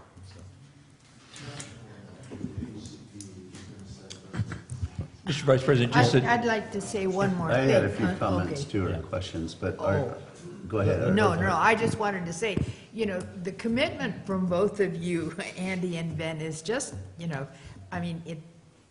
you love what you're doing. Otherwise, you wouldn't be here, and I just think that's so, what you bring to us and what we are able to glean from that, I think is so wonderful. Well, look, we're a fellow public agency. We're in the foothills. We're here to help you all. We took the pain. Hopefully, we took some of the bullets for you, and we're happy to help you figure this thing out. Because, when you start off on your own, it's a little daunting. But if you got some friends to lean on and maybe can help you through it, it helps. And we're happy to help on the guidance. Ben and I are both residents in our county. We've been there for a long time, and so it's good to have that background. Thank you. Andy, you said that your annual gross income is 45 million? Correct. Was that it? Gross, yes. So, I'm sorry? Yeah, gross. Yeah, the gross. And so, yeah, that 84 is a big number up there, but they're receiving their grossing, over half of that every year Right. in revenue. They're netting about 19. Yeah, and so that's kind of one thing to look at. And also, to my knowledge, FERC has never been legally challenged or sued based on any of the decisions and licenses that they've issued, which I find that very interesting. Yeah. And I don't know if that'll continue. FERC is your But friend. we'll see what honestly, the Tuolumne has to. the process and the timelines that FERC has developed, they're there to help the licensee. And sometimes it can be a little painful because it is a federal bureaucracy, but they're there to keep you and the stakeholders on track. And that process, if you can meet the timelines, I think it's your best friend because otherwise it'll just stretch forever. Right. And that just bumps the costs up even further. So. Right. Thank you, Okay, Ben. any more board comments? I would like to, Open it ta- up. well, yeah, I will. I want to take a break after we're through here, but I also want to give anybody else, there are other people in the audience that may want to speak on this issue. I'm Catherine Evett, and I'm with the Foothill Conservancy. We're members of the California Hydropower Reform Coalition, so this was all interesting to me. I'm also the editor of the National Hydropower Coalition's publications on the preparation for hydro relicensing document, which was written by Julie Leinbach with Foothill Water Network. So, yeah, one of your folks. So it was interesting to hear. My organization was involved in the excruciating one-year negotiations for the Project 137 PG&E project, and also at the beginning and the end of the SMUD project. And I think you've gotten some excellent advice from these gentlemen, and I would encourage you to not only look at what they did right, but look at some agencies that didn't do such a good job. And I'll just be blunt and name SMUD. Because they unduly prolonged the negotiations and added greatly to the cost. I think also it's really important to not underestimate what your implementation costs are going to be. In the case of the PG&E project, PG&E vastly underestimated their project improvement costs that had to be made to meet their in-stream flow requirements. They had to replace the large valves at Salt Springs Reservoir. They had to replace other valving systems, and we think they underestimated their costs by about 6 times. Wow. So it is, but people have learned from all this, that was sort of early days in the first collaborative licenses in California. And I just also wanted to point out an important point that Andy and Ben have made, which is that they went through this process. They have conditions that benefit recreation, conditions that benefit wildlife, and they're still making money on the project with a very minimal cutback of their generation capacity. And that has been holding true with most of the collaboratively negotiated licenses that I'm aware of. So that's a good thing. And finally, guys, I wanted to tell you that Chris Shute says hi. I texted him a while ago. He's from California Sport Fishing Protection Alliance. Thank you. Thanks, Catherine. Yeah, I really like the advice of be very transparent and don't bring consultants on that aren't as equally transparent, which we're going to have to watch closely. And Randy Bowersox, Northern California Power Agency. Randy. This obviously is very near and dear to our hearts as well, and appreciate PCWA's sharing those lessons learned, and agree completely with everything they've said. And it's an incredibly daunting lift and intimidating. But what all throughout there is NCPA and CCW have had a great relationship and partnership dating back to the 70s. And as expensive as this is, and as daunting, it pales in comparison to the Herculean effort to get it built and financed originally. And we managed to do that. And so I have every confidence that together the two agencies will be able to make it happen and continue to generate. Thank you. Thank you.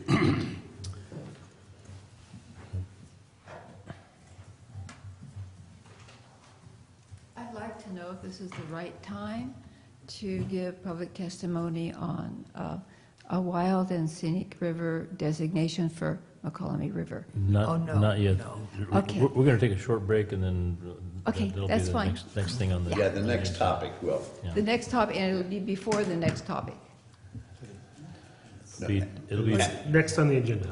This is my first time here, so Yeah, no worries. sorry, but I didn't know So- if it's after or No, before it's you have a after discussion. our Okay. presentation. So we'll have the presentation, and Yeah. then we'll open that presentation up for, as we did Thank you. here, for public, and, yeah. So if you don't come up, then I'll say, no, now's your time, come on. Mr. Vice President? Okay, at this time, if there's no... Mr. Vice President, before we break, I just wanted to let you know what the next step on this will be. We're going to working with the Finance Committee, develop a recommendation for creating a reserve account to begin the effort to fund this and have that created with the next budget cycle. Okay, see any other comments? Thank you, gentlemen, very much. Appreciate it. It was a little frightening, but enjoyable at the same time. So we're going to take about a 5 or 6 minute break here.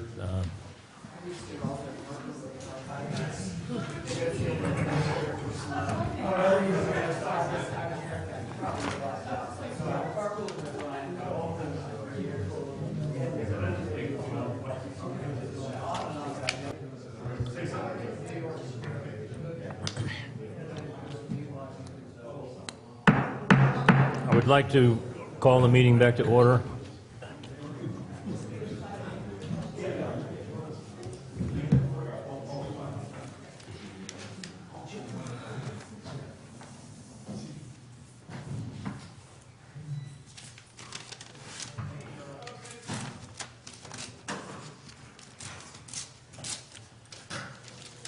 Okay, we are at the point on the agenda at 4B. This is an update and some direction on the California Natural Resource Agency McCallum River Wild and Scenic Designation Study.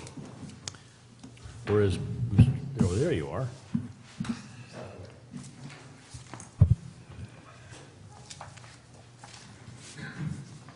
So basically, the reason for this item today is just to provide you an update with where the Natural Resources Agency is with the release of their study as required by Assembly Bill 142.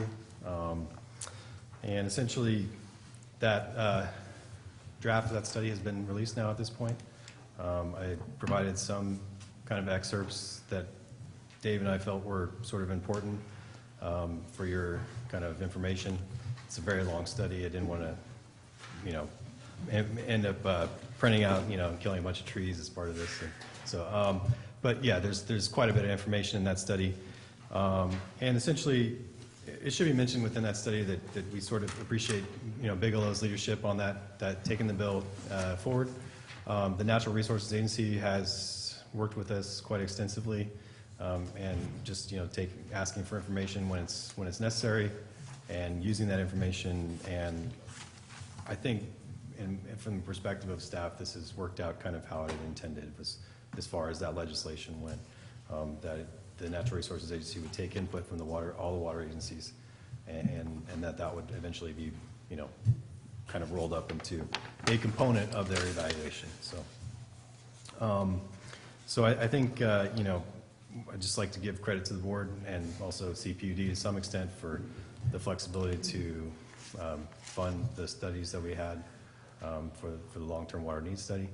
And also, I just mentioned too that the Natural Resources Agency will have a meeting tomorrow in McCallum Hill, where they will, for the public, for the release of their report. And you know, I think today we sort of are providing you with those excerpts in hopes that if you have any direction at this time as far as providing comments on this, we do feel like at this point the study is in a pretty good place for the most part. We've been working with CPUD, Amador Water Agency, and JVID, just looking over the report and the recommendations in that report.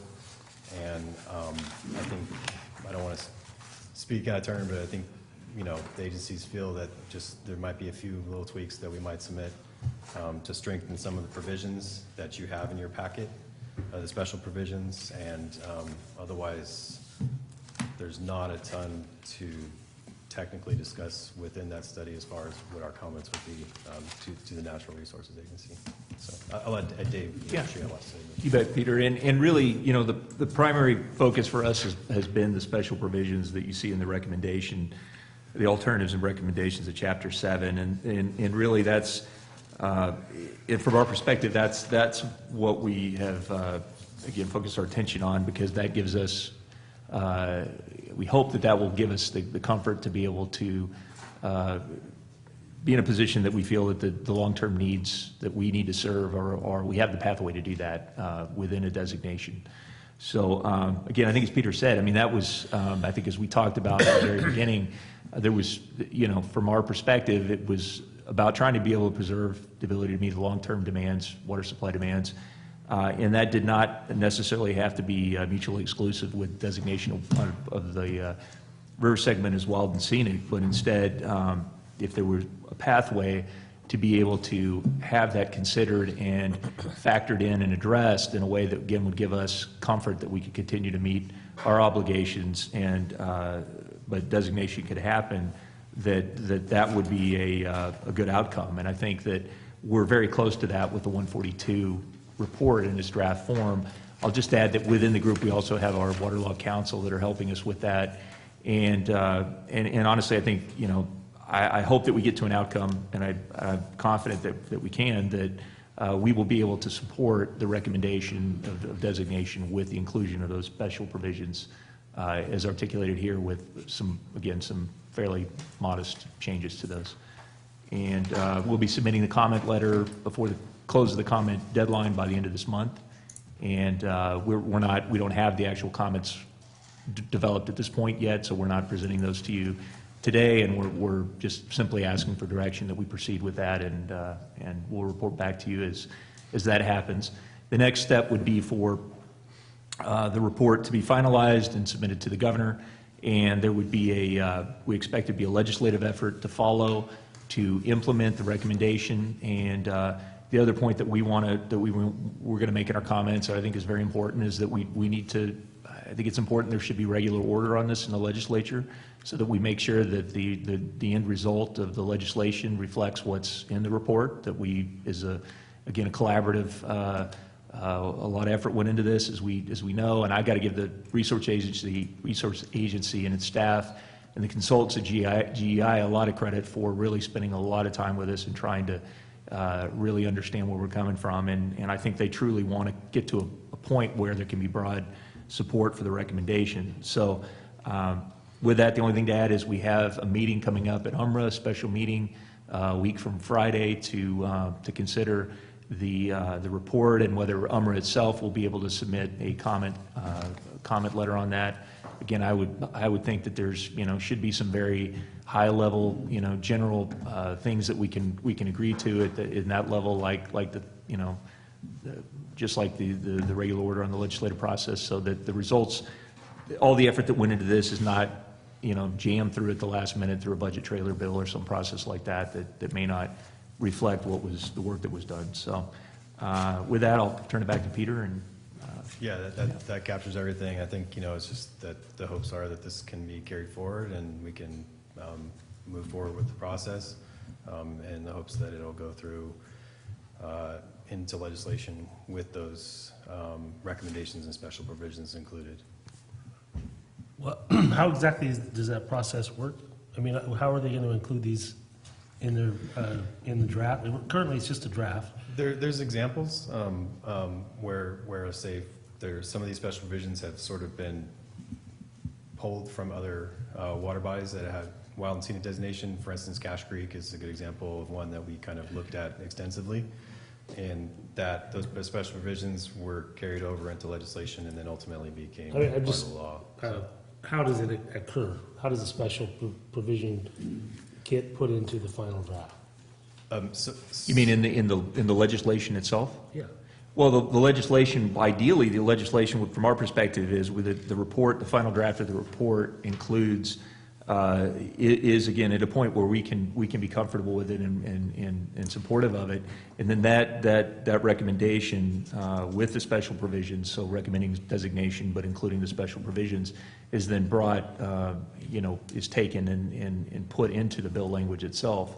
And again, our concern is that if the process itself is not transparent with policy hearings to go through the report and explain the work that was done to get here, we may see language in a bill that's dropped at the last minute that they don't even have a hearing on, that doesn't reflect what's in this report. So again, I think that and frankly, I mean, this the best outcome from our perspective may be we have broad support across the aisle on the outcome of the report, and possibly if Assemblymember Bigelow were willing to carry it to the finish line to help us ensure that work that was done is actually captured in the language.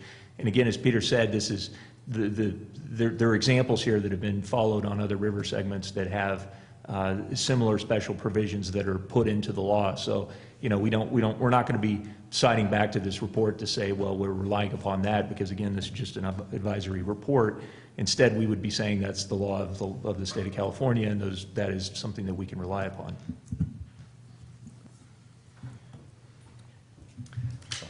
Any other board comments? Now's the time you can come up and talk to us about. Well, I'm going to have comments. Okay. Go ahead if you want. Well, I'm still trying to get around this, and hopefully I can make it to the meeting tomorrow to get a better understanding. But I mean, I still have the same concerns about what this will do to future projects, and then what that'll do with our reservation on McCollum, and then the conditions down the Highway 12 corridor and in the West Point area where it's clear that we don't have enough supply. I think it also will impact, could be the backup supply for La Quintana, Rancho, the Highway 26 corridor. I see, 30, 40 years from now, and even, agricultural interest, there's a lot of things that could occur, that could be beneficial if we can build, some form of storage above this area. I'm not convinced it's a free-flowing river at all. None of my concerns have changed, and, if we're, I got this letter from Catherine, and I appreciate it, but even the back, it says AB 142 support. That was support for the report back in 2008, or 2015, September 8th. This district did not support Wild and Scenic at that time. We supported 142. And so I just think that, that's a little bit misleading. And I'd love to come to a place where where I read in one of these, alternatives and recommendations that where we're gonna have some assurances, recognizing that we're in the state of California and it may not occur. But, my position won't change until our staff is comfortable that we're gonna be able to utilize, and hopefully in conjunction with Wild and Scenic, because I have no issue with calling something Wild and Scenic. They can call it whatever they want. I want to ensure that as a body, we're taking care of the resource for the future generations, because I think that's primary to what we do, first and foremost. So that's where I'm at on this. Still. Director, I appreciate, go ahead. I just want to say, Director Davidson, we are not yet at a point where we can recommend that we are in support of the outcome of the report. And that's why I wanted to make it clear that we have our legal counsel and AWA as their legal counsel working on this closely. And we have, every word in these special provisions has been reviewed, and we are working on and evaluating closely. So this is not something we in any way take lightly. And if we get to a place, and again, I hope we do, because I think that just the reality of the politics of this in our state, that it is likely that a designation will move through. And I think that, again, and that's why I think why the approach of 142 was appealing. It really was our best chance to try to weigh in and hopefully have our needs addressed so that we could then be in a position not to have to oppose. And again, I think we're not too far away from that, but we're not going to make that recommendation until we and council are comfortable with that. Great. And I appreciate your concern for my constituents up there that do run out of water, as we've talked about in the past. When I look at least the segments of the river and where it would pick up half a mile downstream of Salt Springs Reservoir, if we were looking at ever bringing water via gravity over into our Bear Creek facility, and storage, gravity-wise, really, it would have to be above what makes sense in my initial assessment, which I wanted to make sure that I did, protecting, my constituents' ability, for water into the future. Again, thinking 70 years into the future. Anyway, this short evaluation basically identified that if it was a gravity system to bring water from the North Fork into the Bear Creek, that Salt Springs Reservoir sitting at about 3,800 feet elevation would be fine. And anything lower than that would require significant pumping up out of the river canyon. But it will affect the free-flowing nature of the river. The definition of free-flowing will continue to be evaluated by others. Yeah. Your definition of free-flowing versus my definition of free-flowing is somewhat different, I'm sure. So, yeah, I mean, it would still allow that river to flow freely.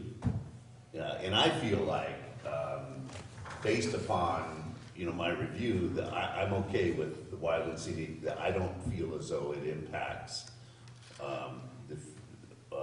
the Bear Creek system or the West Point system's ability to be more self-sufficient. See, and I was so compassionate about your folks up there, and you don't even And I care. know You don't even care about those folks down on Highway 12, Valley Springs, Wallace, Mercer. I want to get Stanislaus water over to him, man. Yeah, I just wanted to make that statement. Well, that's the nature of this thing. It's going to be ambiguous, and it's going to be, it's going to create roadblocks. And so as many roadblocks as we can get out of the way with some simple, language that we have a comfort zone with. I think that's all we're gonna get out of this, but I think we need to work our tails off to try to make sure that that happens, because we're gonna have to, you know, if this board votes for this, they're gonna have to defend it, you know, forever. And this is one of those moments, it's gonna be like forever. It's gonna be, you know, when they go back and say, you know, crap, we don't have water in the Valley Springs anymore because the aquifer went dry. Oh, didn't they used to have, you know, water on the McCollum? Whatever happened? Who were those guys? Yeah, so I think They're gonna bring back your picture. Not mine, they won't. when we looked at our long-term water needs study, we did evaluate the diversion out of Comanche, and, you know, so those areas are below where the areas would be designated.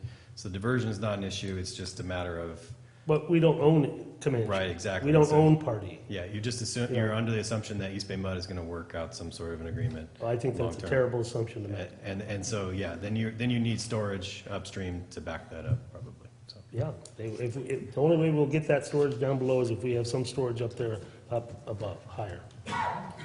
Are there some words you can change, Jeff, to help?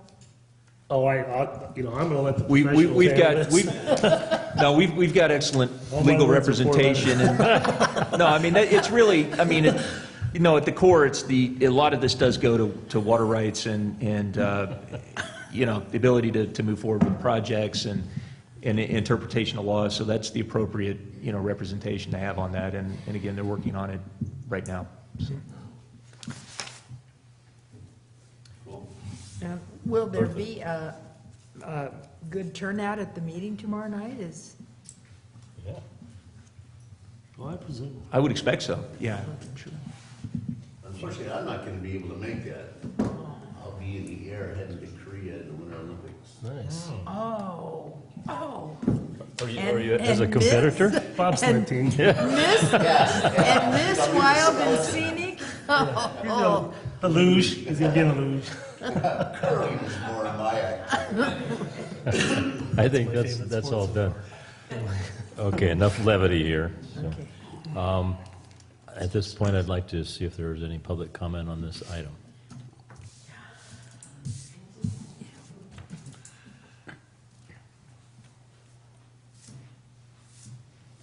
Hi, I'm Anthony Worcer. I'm from McCollum Hill. And I'm here for 2 reasons, so I'm hoping I can get a little bit more than the total 3 minutes. Oh, sure. I'm here representing the Calaveras County Taxpayers Association. I happen to be their secretary, and Al Segal had just asked me today if I would speak to you folks and just stress that previously the Taxpayers Association did submit testimony against the wild and scenic designation, so that is still the direction that we have. We oppose, as the Taxpayers Association, the wild and scenic designation. And I believe you probably have in writing somewhere our previous letters of opposition. Okay, and then, speaking for myself, okay, I'm a retiree. I spent well over 25 years in government in Hawaii, and for the last 20 working for the state, reviewing environmental documents for various developments, for use of conservation land, et cetera, et cetera. So I'm not a water expert at all, but I have, Joey Wall was nice enough when I complained to him that there's no paper copy anywhere. Why doesn't the library have one? How is the public going to review this? Not everybody in McCollum Hill has a smartphone or a computer. Some of us are, you know, just don't do that. So I tried reading it on my computer, and I misplaced my progressive lenses, and I had a horrible time. I was reading like this, looking through the bottom. So he was nice enough to send me a paper copy, but I encouraged him to, in the future, have copies in the libraries and notices so people could know where they could get it and read it. So I don't know how good a turnout you'll have at the meeting tomorrow night, but I intend to put something up on the bulletin board in McCollum Hill at least. I have concerns about the study. I guess to get to the most important point first, the special provisions, I have grave concerns. I want to make sure that there is the best attorney, water attorney around who can help you folks so that these things are clear-cut protection for the future of water in Calaveras County. I would like to make, I looked at this, I read them, and I said, well, how are they going to get into the law? Or how will they, what legal status will they have? So if the legislature decides to do something else and take care of somebody else rather than Amador and Calaveras, then what? So based on my fears about what could happen, not really trusting the state legislature to take care of Calaveras County and Amador County's water needs in the future, I feel the best course of action is to oppose the designation. Normally, if this were Hawaii, I'd say, go for it. But we have a different relationship in Hawaii with our state legislators, apparently than you folks do here. So if I would like to see the special provisions tightened up so that they're absolutely waterproof. And I also think there are, I know this is a rough draft, but it is, it's not really objective. When you look at the alternatives, it's pretty much one-sided. There's not enough really explanation of what's the alternative really and what impact will that have in the future. I think it definitely needs to be tightened up.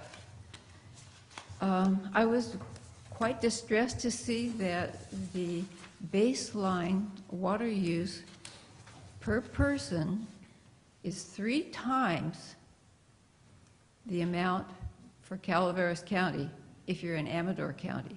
And I thought, okay, it's not explained.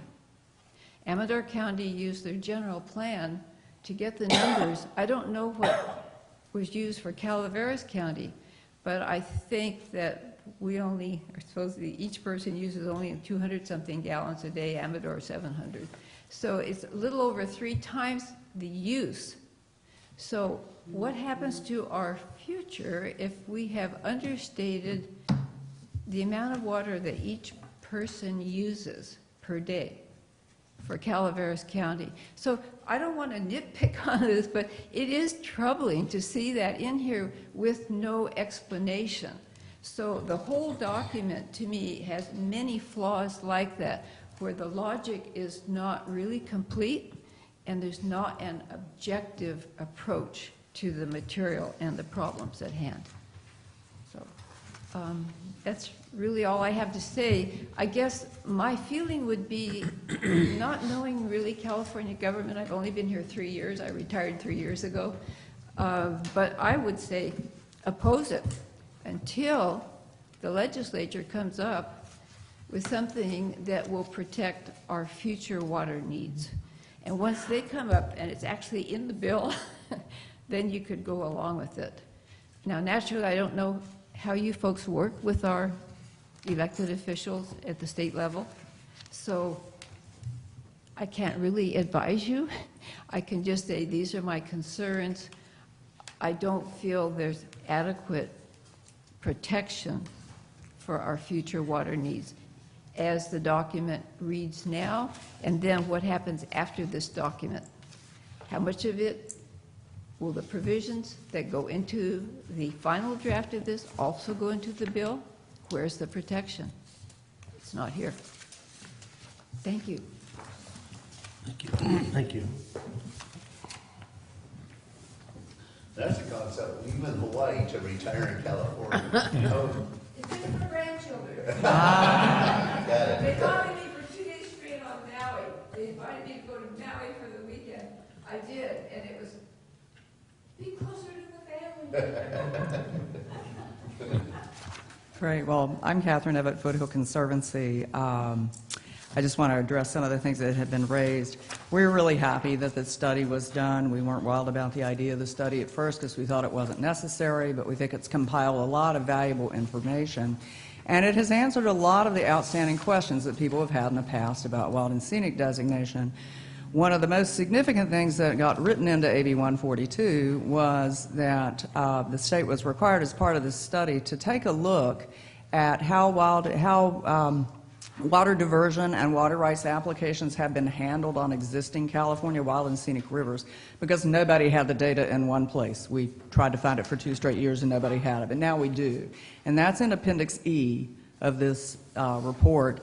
Some of the findings in Appendix E are actually incorporated into the report, but because of the relative completion dates of the report and the appendix, there's not enough of it carried forward, in my opinion. So a lot of what I gave you in the letter are things that are from Appendix C. And, you know, if I could summarize basically what the California Research Bureau, which is a branch of the state library, found, is that wild and scenic designation has had little to no effect on upstream water projects proposed or downstream water projects proposed. I included the list, Director Davidson, of the people who supported AB 142 because there have been questions raised in my county about why so much money was spent to do a study.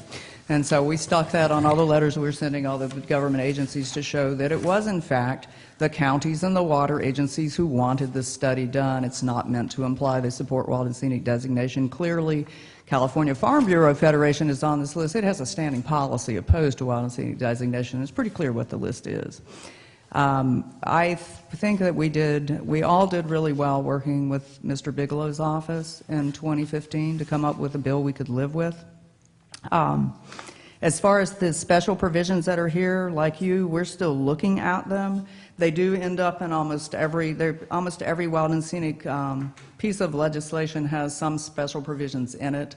I'm not sure how ordinary it is for them to actually be in the report, but we are definitely taking a look at that.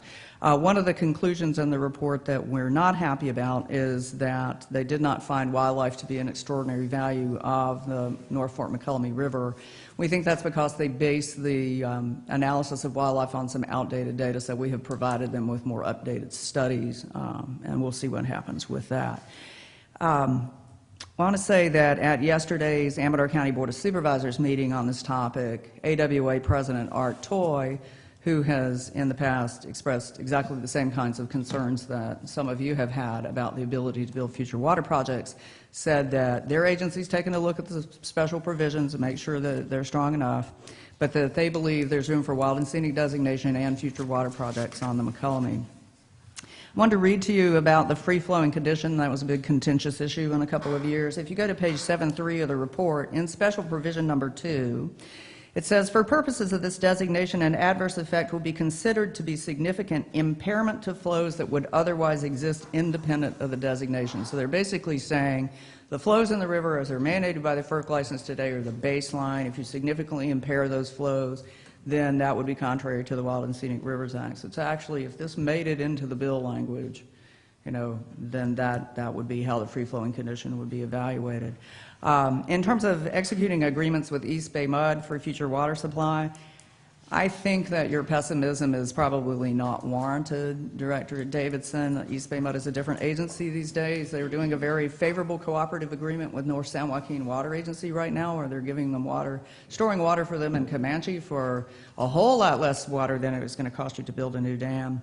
And in terms of roadblocks to future water projects, if some organization wanted to, you know, there are roadblocks you would have to surmount, which, as the California Research Bureau points out, are much greater roadblocks than wild and scenic designation, and those include the requirements of the Endangered Species Act and the California Environmental Quality Act. Wanted to mention that Director Dean, former Director Dean, had to leave. He wanted me to express his support for wild and scenic designation for the McCullum, which he believes will be an important economic engine.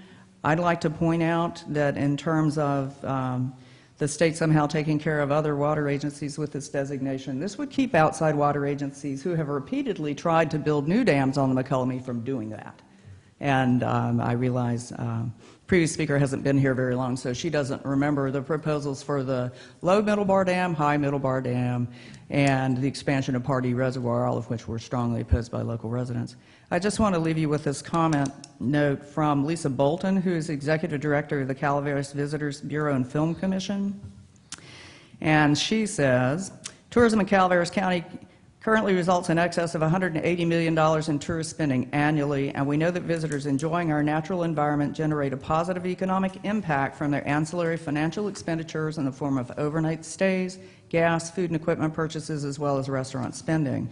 In the highly competitive destination marketing environment, we make sure to use our official environmental designations, like the Wild and Scenic designation, wherever possible. For instance, the Ebbets Pass National Scenic Byway is a significant asset for Calaveras tourism, and make a point to promote it as such rather than as the Highway 4 corridor. And in addition, we have launched a sustainability program which is designed to help our visitors follow the Leave No Trace principles for low environmental impact. Lisa goes on to say, it's my opinion that the Wild and Scenic Reservoir designation for the McCullum River will positively impact tourism for the town of McCullum Hill, which is an up-and-coming tourism destination in the county. Its close proximity to this natural asset will be mentioned in all of our marketing for the town, and I would expect that most tourism-related businesses in and around McCullum Hill are also likely to use it. Lisa further says, social media users are aware of the Wild and Scenic designation. Instagram currently has more than 5,000 posts with the hashtag Wild and Scenic, and Facebook has thousands more. It would be wonderful to have the McCullum River pictured in among those posts. And finally, I'd just like to, some of you may not know this, but Mr. Joey Wall, who was the project manager for this project, grew up in Amador County. He went to Amador High School and then to Harvard, and he's kind of a rising star at the Resources Agency. So we have some local pride in seeing, you know, someone who actually knows where the McCullum River is do the study. All of us found out in the legislative efforts. Not many people in Sacramento really know what we have here in our county, and we hope that we can find, you know, a way to move forward together with all of you to protect this very special river while ensuring that you have water for future generations. Thank you. Thank you, Catherine.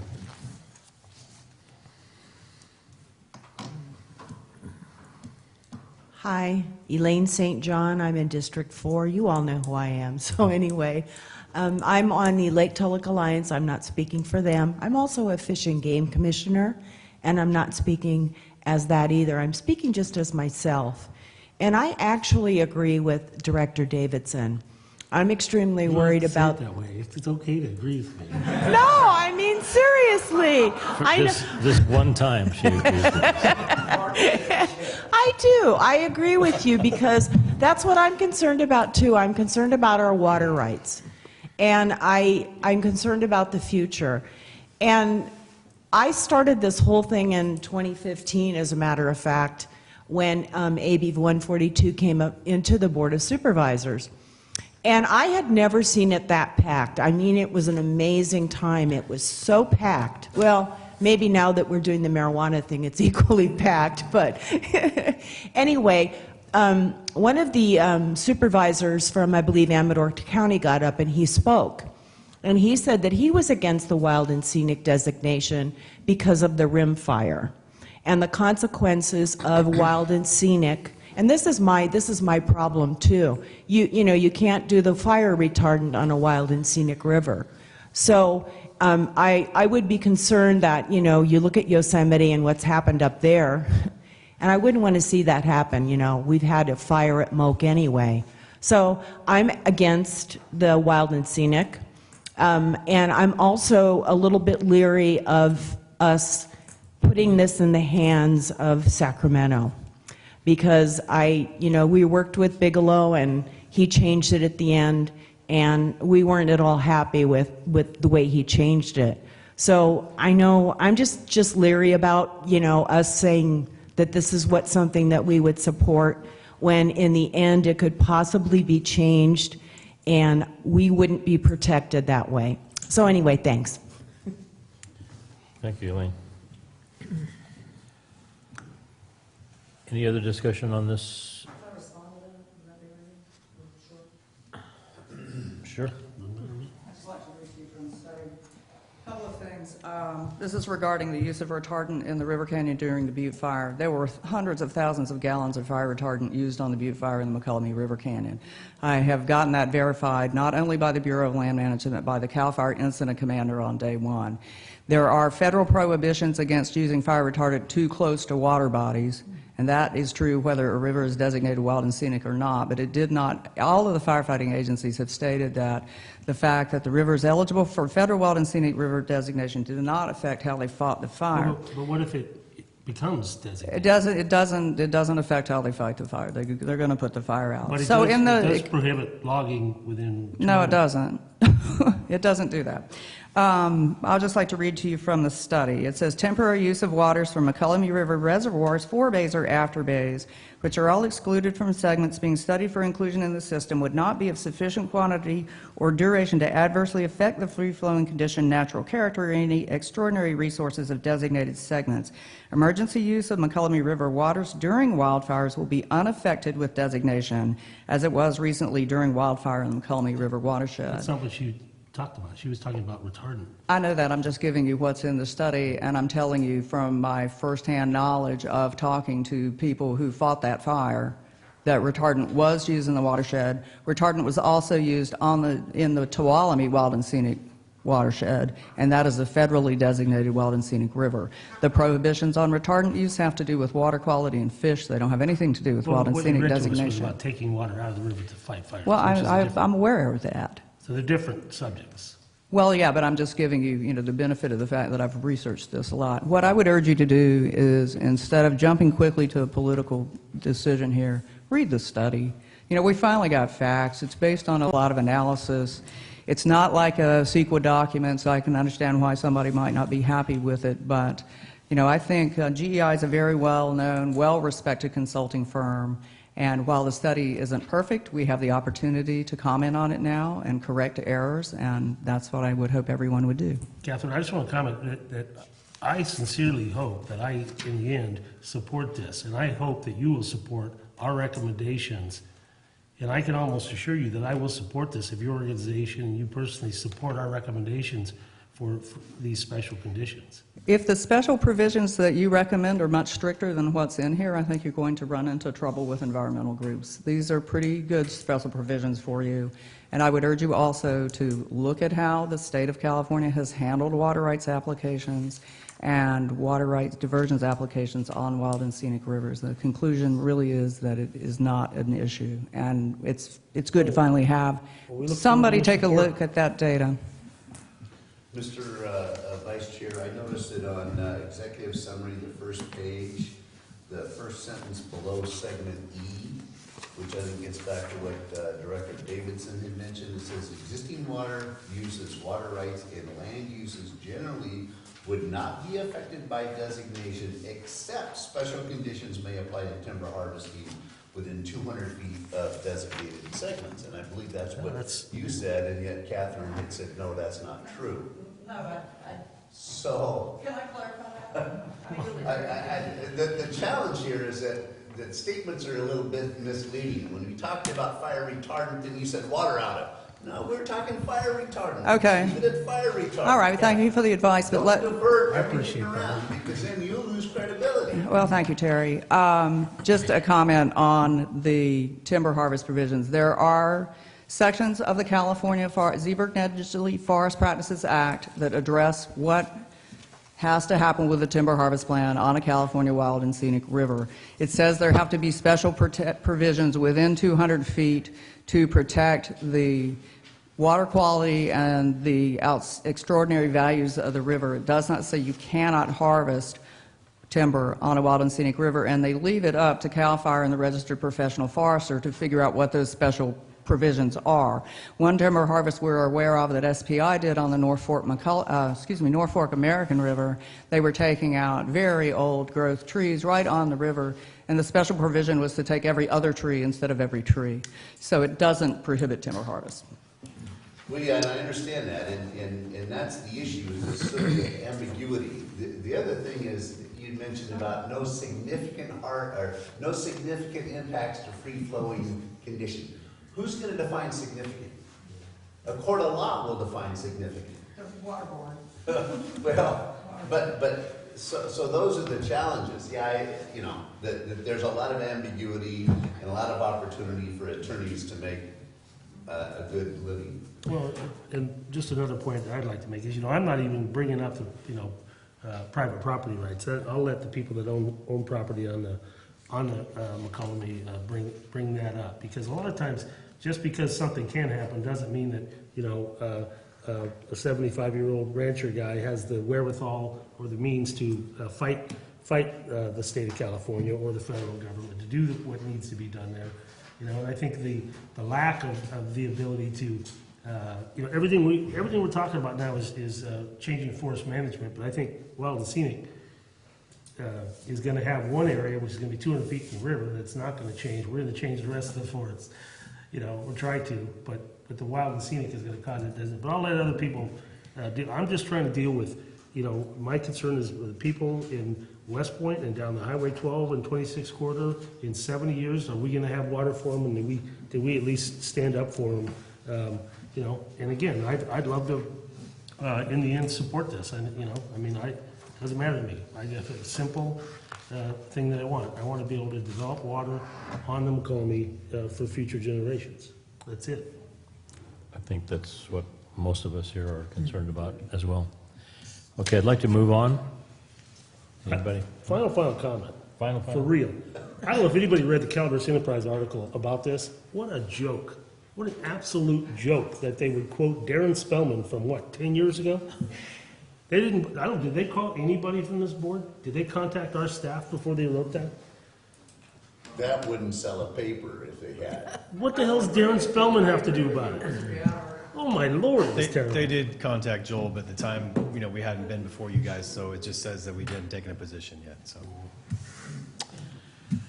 Okay, let's move on to the old business, item 5A. We have a discussion on the cost of service rate design analysis. How can we follow that? Vice President Thomas, members of the board, we are back and before you to talk about the cost of service study and the rate design. Your board received a presentation back in December. At that time, you wished that there would be some more discussion. You created an ad hoc committee, which has met twice with President Ratterman and Director Strange. They've reviewed this, also had extensive conversations with HDR. Sean Korn is here, again, to make a presentation. And what we're really looking for at the end of today, and I know it's a long meeting, but it's very important for us to try to stay on schedule, is direction on some of the structural issues we're looking at as far as rate design is concerned. And the ad hoc committee came up with some ideas to maybe provide some smoothing out of rate increases versus all at one time in year one. Sean is going to go over all those items, and then we'll kind of wrap it up at the end. So Sean will be available for questions after the presentation. I will, and Dave obviously will have some comments himself. Thank you. Good afternoon. Thank you. If you remember the last meeting, or maybe you tried to forget it, we got to the end of the presentation, and we were talking about what we needed to do with the cost of service, and what did we want to think about for customer classes of service, and then in the rate design component, what should that structure look like? And so, as Jeff said, we met with the ad hoc committee. We've been doing some analysis since we met last and looking at all the different options and walking through that. And so what I have today is a quick summary, which I'm going to skip, of the overview. I'm going to touch on one slide, maybe two, on the overview, just to remind you of where we are and what some of those key issues are. But really, as Jeff stated, one of the big things we want to talk about is the direction and recommendation from the ad hoc committee as we walk through the cost of service and rate design approach, and then also the rate transition plan. Those are the two biggest and key components right now, because we need to firm those up so that we can run the cost of service and essentially determine what those rates are going to look like. And this is important because when we think about Prop 218, we need to make sure that we're showing the math. And we're calculating those rates and showing here's why the fixed charge is X, and the consumption charges or the tiers are Y on the water side. So, Sean, real quick. yes, I'm gonna need to leave in about 5 minutes to get my kids. okay, Is there anything then that? Yes. Well, we have a majority of 3. yep. I can do this in 3 slides. So, cost of service is the big piece that we're looking at. So when we talked with the ad hoc committee, right now for water, you have 1 class of service. And so we talked about having a residential, a non-residential, and an irrigation. So that's something that Director Strange was part of. On the rate side, and I figure we can come back to this to talk about also when you have to go. No allowance in the fixed charge, so we charge from the first unit of water. We keep the tiers the same as they are today, and they don't change based on the size of the meter. This is just residential. And then we go to a uniform rate for our non-residential and irrigation class. Remember, this is potable irrigation. This is those customers with a separate.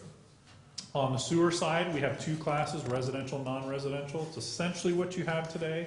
It's based on a multiplier approach, so we look at the non-residential, and there's a component that adds to that based on their flow as part of that. So staff is going through and looking at that component of it.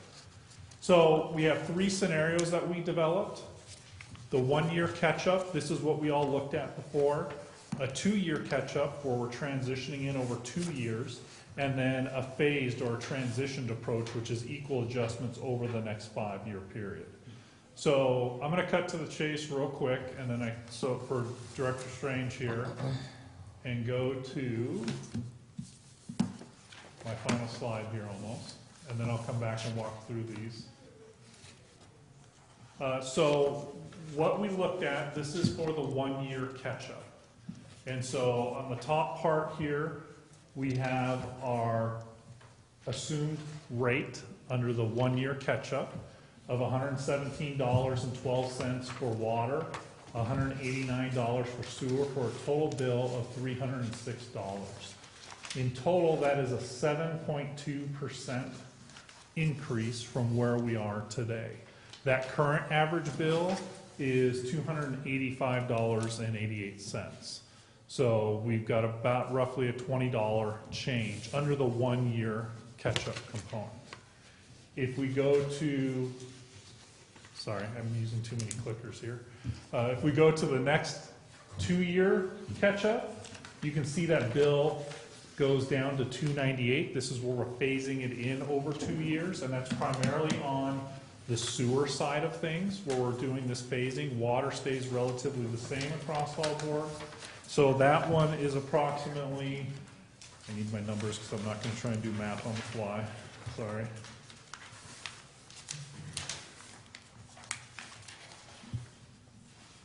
The 2-year catch-up is approximately $13 difference between the bill today, bi-monthly bill today, and the proposal.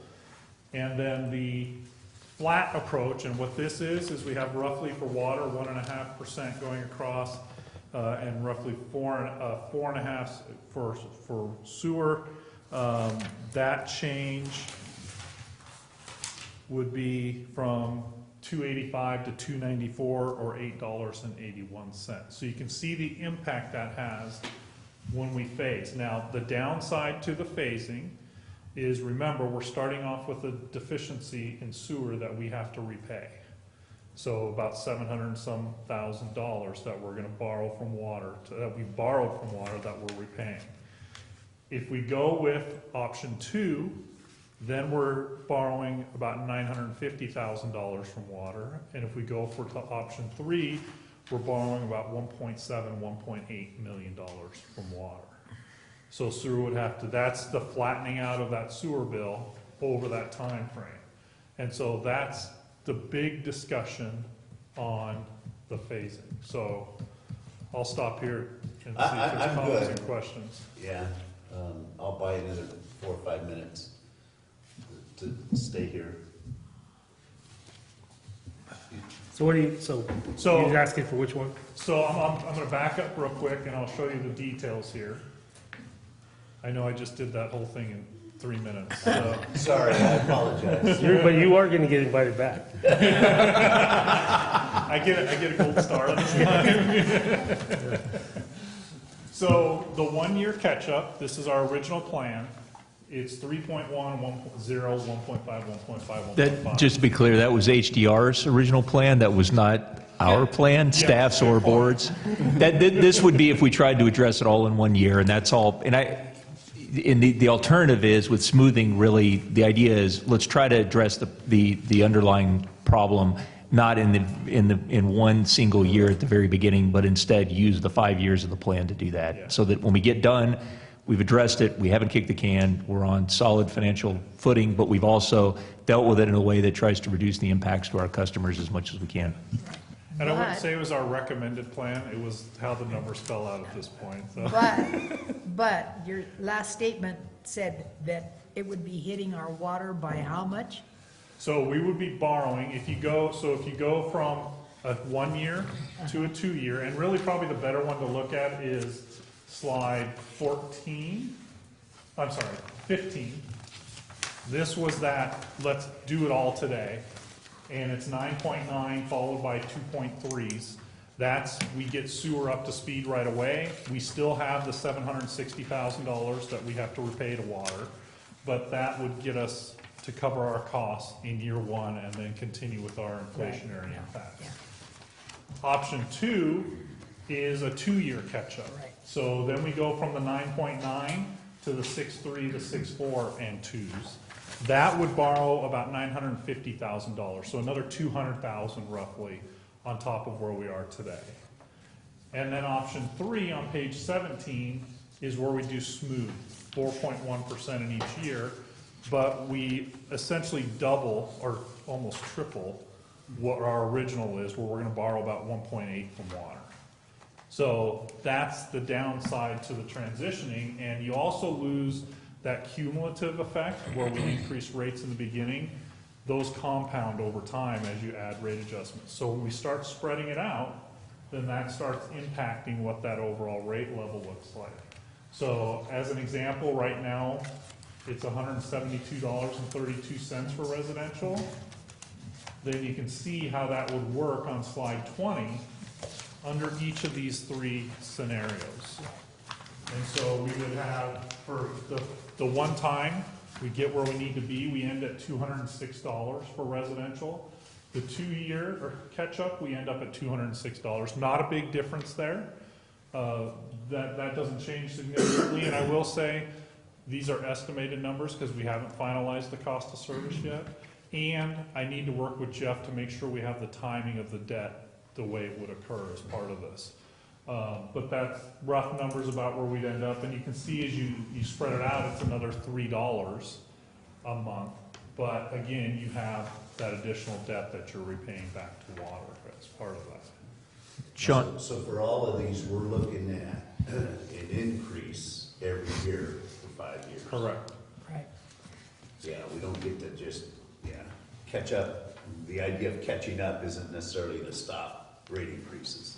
Well, and that's never, I mean, you'll never stop rate increases. That's the thing. I'm just curious if we've ever done the math and just gone back 20 years with a 3% inflation and see where, just based on inflation alone, where our rate would be if we had only kept up with inflation, how solid we'd be. Is that something we've ever done, or you would just do for the fun of it on a Saturday night?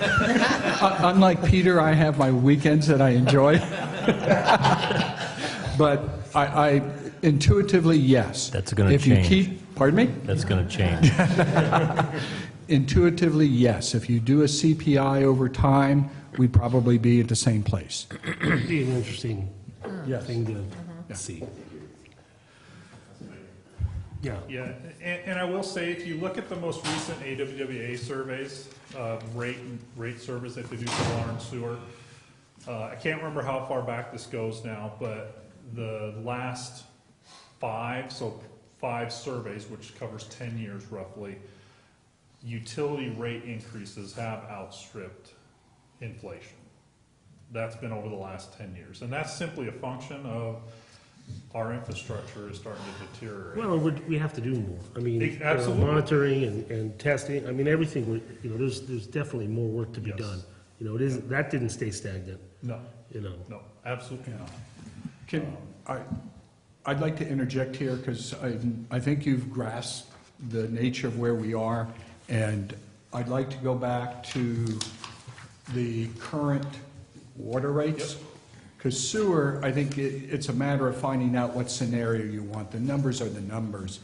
As far as we're doing the rate structure and all, it's either residential, non-residential. But when we go back to the water side, this is where we're looking at some structural changes in that based on 218, we can't give away 1,000 CF anymore as part of the base rate. You have to charge for it. So what we're doing here is, if you take a look at the current rate, it's 113.56, and then you get 1,000 CF included, and then there's tiers above that. And you can see the tiered system chart below it that shows different tier amounts for different meter sizes. What HDR is proposing is to do away that bottom tier, that bottom chart. It's just tiers set on that first one, that 5/8, all the way across the board, regardless of meter size. So that simplifies everything. The other part of it is, if you go over to slide 13, the next slide, you see the rate under scenario number 1. It jumps up, the base would be 117.12, but that does not include any consumption. There will be consumptive rates on top of that, because we are now charging for tier 1, which is 0 to 1,000. So there will be some additional costs there, but the actual cost per tier is actually lower as you go further into consumption. If you look, and I hate to go back and forth, but look at tier number 2 in the old rates, which was 1,000 to 6,000 CF at $1.44 per 100 CF. That actually now drops to 106. So you're not being as penalized as much using water, because it's all cost-based now. And so there are some things here that allow us to have customers really manage their bills. If it's apples to apples, 100 CF versus, 1,000 CF under the old version and 1,000 CF under the new version, there is a rate increase higher than what you're seeing there. And this is full transparency, because what you'd be looking at is, instead of 117.12 for a base rate only, it would be 117.12 plus a consumptive charge of $8.10 for $125.22.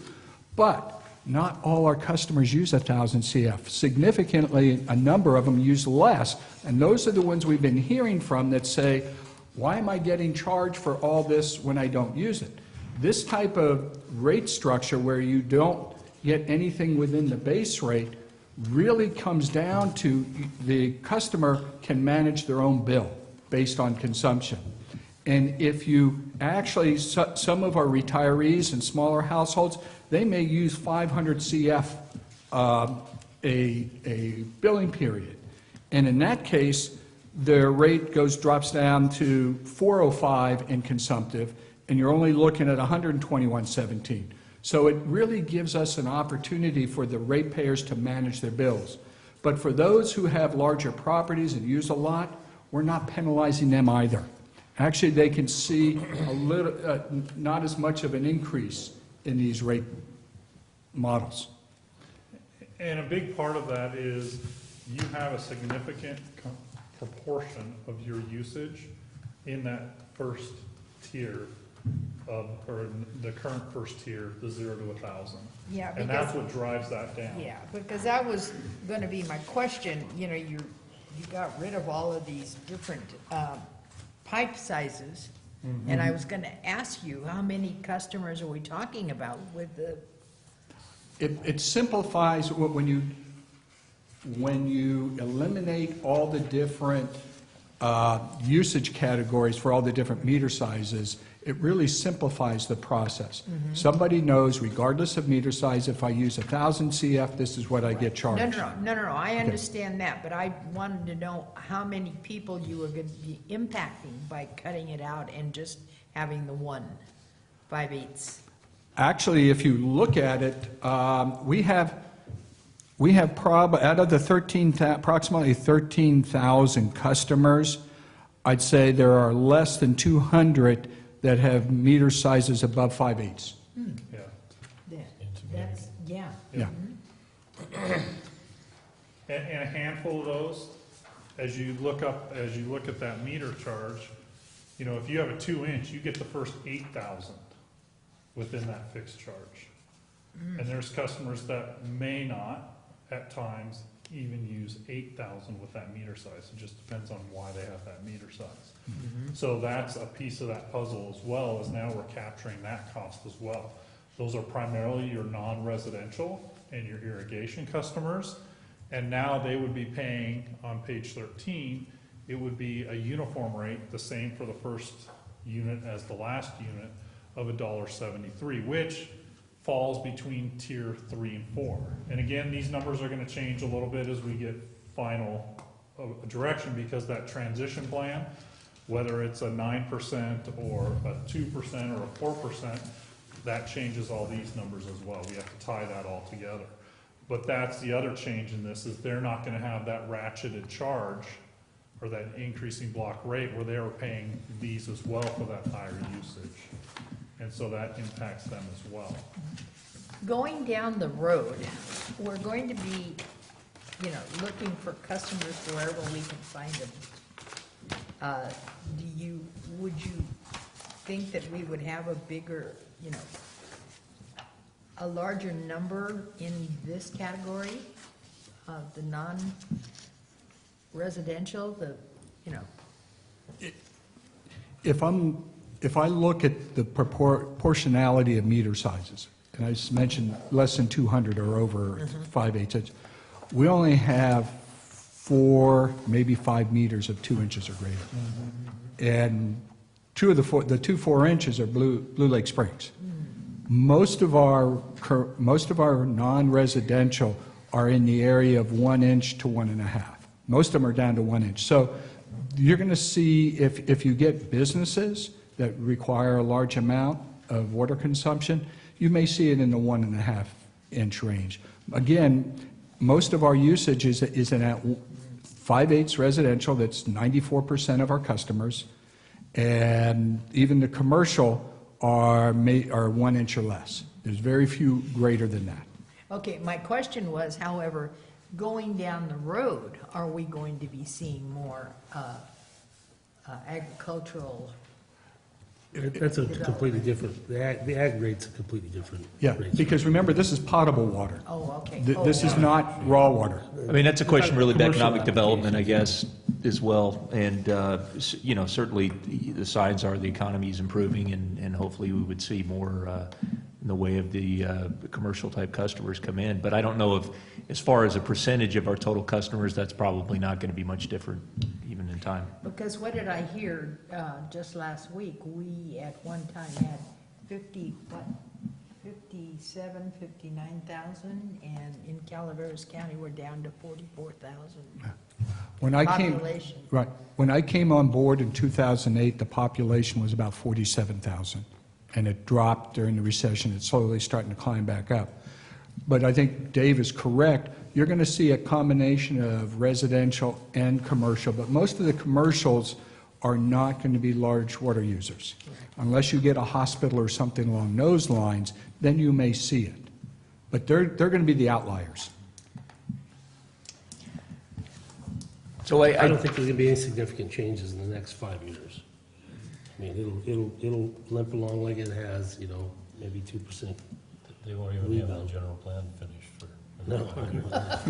Yeah.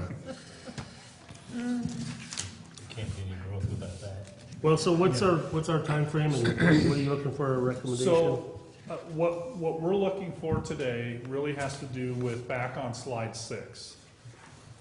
And slide 6, 7, and then at the end with those transition plans. So on the water side, we've identified these 3 customer classes, and one of the requirements of Prop 218 and thus our cost of service approach is that we determine what, we as in us, determine what those appropriate customer classes of service are. And so we've gone back and looked at the data and how they use water, and residential is obviously an easy one, that's one customer class.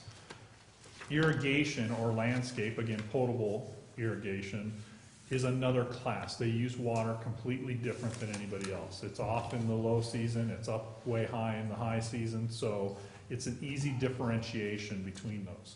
We've lumped everybody else in the middle, and as Jeff said, that's a very small component of your overall system.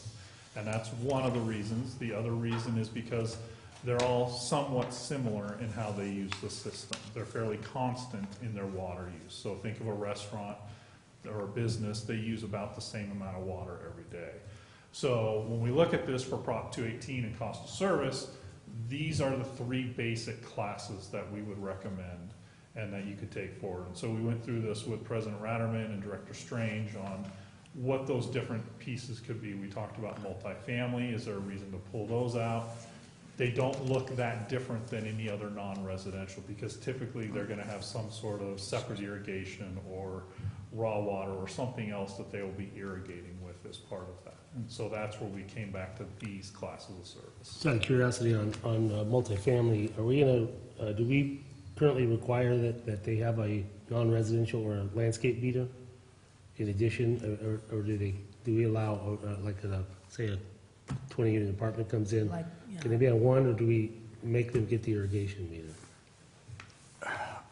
I would think at this particular point, we're pointing them in the direction to have a separate landscape meter, because we do that for more of the commercial.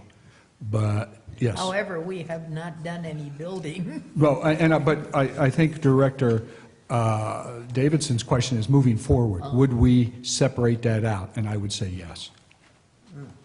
Because, again, it's 2 separate flows. And it would actually behoove them to have that separate, because especially if they have sewer, it would reduce their sewer charges, the multiplier. Well, it eliminates us from having to do some sort of math that says that you have a certain amount, going into your Yeah, landscape. exactly. Yeah. So water, that's the first piece we'd like confirmation, direction. Is that what you're asking? I agree with those 3 classes of use of service. How about you? I do too. Okay. The second part is then for the residential going to the fixed tiers. So the tiers you have, which reflect the water usage patterns that you have for your residential customers. No allowance Right. in that fixed charge.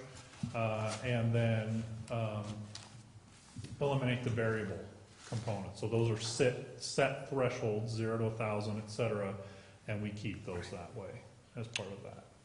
I'm content with that also. That's good. Okay? Yes. Okay, thank you. Same questions on sewer, although this is a little easier. I think the only question here is our residential, non-residential. Same discussion as water.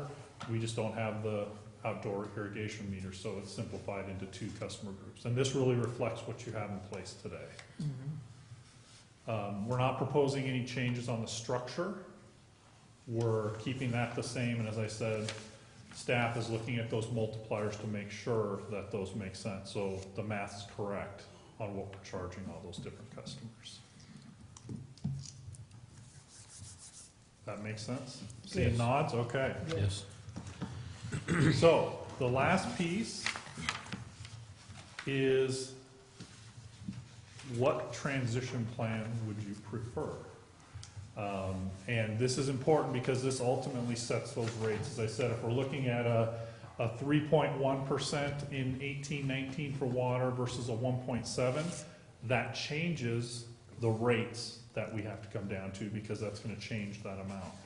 So I'd appreciate a scenario, or maybe 2 if you really would like that, just because we'll have to run each of those scenarios. So on the water side, we have the 1-year catch-up is the original, let's get it done today. The 2-year is basically flat over that time period, a little bit higher, 1.7 and 1.8, and then it drops down to 1.4. And then the smooth is 1.5 the whole way across. Now, is it 1.5 plus inflation? No, each that year? includes the inflation. Remember, we're getting some money back from sewer here to repay that debt. So that's part of what's bringing those down a little bit. Sean, with that, isn't, one other thing we did talk about with the committee, I think we just need to make sure they understand where that what was considered and where that ad hoc committee landed on that was the repayment to the water fund and the timing of that. And different scenarios were discussed, different timelines for repayment in a range of, I think, 5, 10, and 15-year repayment. And the ad hoc committee landed on 10 years as the preferred length of time. I mean, that affects the bottom line as well. Absolutely. So that's another factor there, just to know that was where they recommended we go. That's still an option for the board. And I think the idea is, they didn't think it would be prudent to wait 15 years to complete the repayment, that would be a little too long. So they landed on 10. But The proposal we heard today was 30 years, so. Well, But, I I mean, really don't, I hate to hit people with a 3% water and then a 4% sewer, in the first year. So I'm content with either of the, on the catch-up scenarios, either 2-year or the even adjustments. I don't see much of a difference there. I don't see on the water side if people are gonna get all that excited about this. It's lower than the cost of inflation. I mean, no one's gonna like it, but it's not gonna raise the stink that the sewer side is, Now, please remember too that you're just looking at the base rate because there will be an additional part on the consumption if you do comparison. But I agree, there's not much of a difference between the two, and I think it'll be easier to have a little bit lower in the front end. And page 20 has the sewer scenarios where you can see the percentages in dollars. Sean, can I ask a quick question Yes, here? On this 1-year catch-up slide on 9, I can see clearly that you got a 3.1% increase in 18-19 with a 0% increase. What if you smooth that out? It essentially becomes scenario 2 on page 10. That's roughly what that does. Okay. Is we just spread that adjustment over that first 2 years. Okay, well, that makes a pretty strong argument from my perspective to use the 2-year approach. Because I don't know how I could explain to somebody why there would be a 3.1 in the first year and no increase in the second year. Doesn't make sense. Well, and you also had the option of making it even, smoothing it That's, evenly across all 5. And those are the scenarios that I like. Yeah. That's the smoothest, that's the quickest way, that's the most palatable. The even, now, I want to go back to what Sean said. It's gonna take us, we're gonna, Your Borrowing. loan repayment from sewer to water is at least more than twice as much. So it's going to take you, the sewer customers, longer to pay back the water fund because you're borrowing it because you're not collecting enough. So that's the difficulty here, and what we're looking at is, and I hate to do this to Sean, and maybe we can look at it this way, but if you look at it, the longer we put it off, the more the people are going to be paying for a longer period of time. And it's going to come out of their pocket even more so under the payment because you're borrowing, since you're not collecting enough revenue up front, you have to consistently borrow to pay back the water fund. If you're short $400,000 in year 1 by doing this smoothing, that goes from $716,000 to 1.1. And then the next year's short, and the next year's short. So that the amount you owe is greater. And I look at the 2-year as only slightly increasing it by up to 900,000. It's not a chunk change, but it's from a overall cost viewpoint, that would be more realistic for me as a ratepayer, because I would, overall, if I'm gonna be here, I'd pay less Correct. in the long term. It's just not that significant of a change. I think, I mean, certainly, even when we purchase something or, it's always better to pay it as soon as you can, so you're not paying. I mean, I assume we're paying back with some minute interest or something. I'm looking at 2% right now. Okay. Yeah. I still, I'm with Russ on the 2-year catch up on the water. I mean, I do think, I like the way that looks as well, Bertha, just straight across the board. It makes it easy for people to think of, but being, what we're doing is not really even, I guess we're being somewhat in the middle on the length of payback. If we go with the 2-year? Yeah, because if we went to 3.1, You're looking at water right now. People are going to be worried about this year, And if you go with the 2-year, you can see where the bills on the bottom there, you see the percentages. It'd be 1.7 for water, 6.3 for sewer, for an overall bill for both water and sewer customers if they have both, a 4.5% increase in their total bill. Well, I have a different opinion on the sewer charge.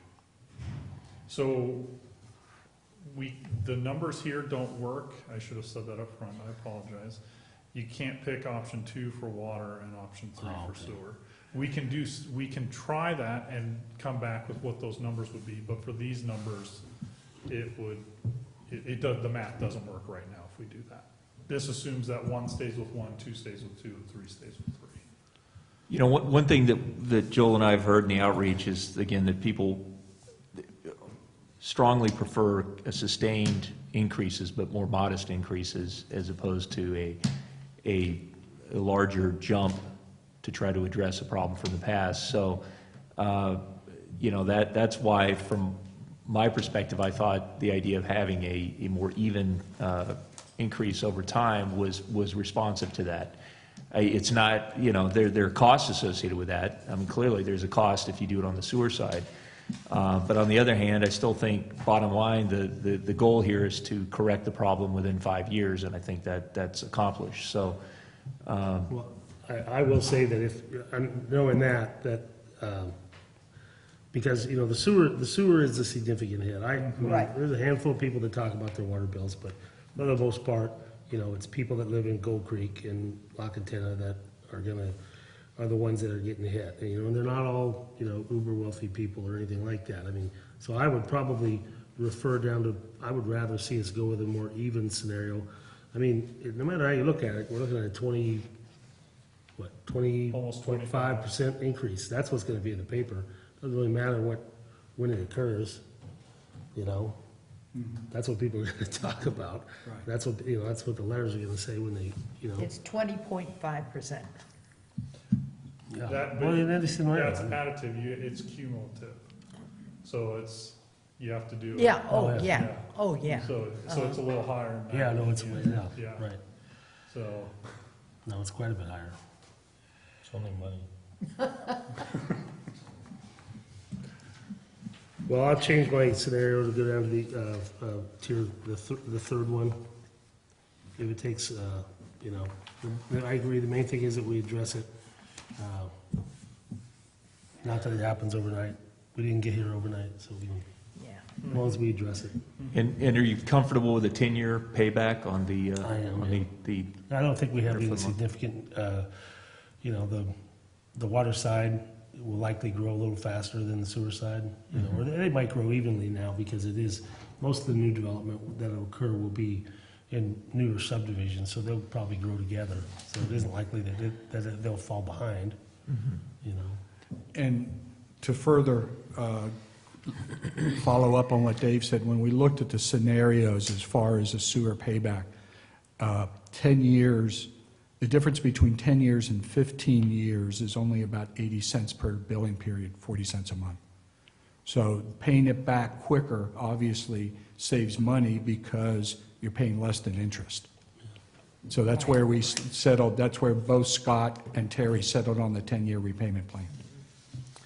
So does this have any beneficial outcome for solving that problem that you repeated many, many times about our qualification for bond or for... Loan-to-debt ratio? Well, yeah, the loan-to-debt ratio on the sewer and our lack of ability to qualify for a loan? It will not, if we go with the 1 year, our debt coverage ratio would be where it needs to be.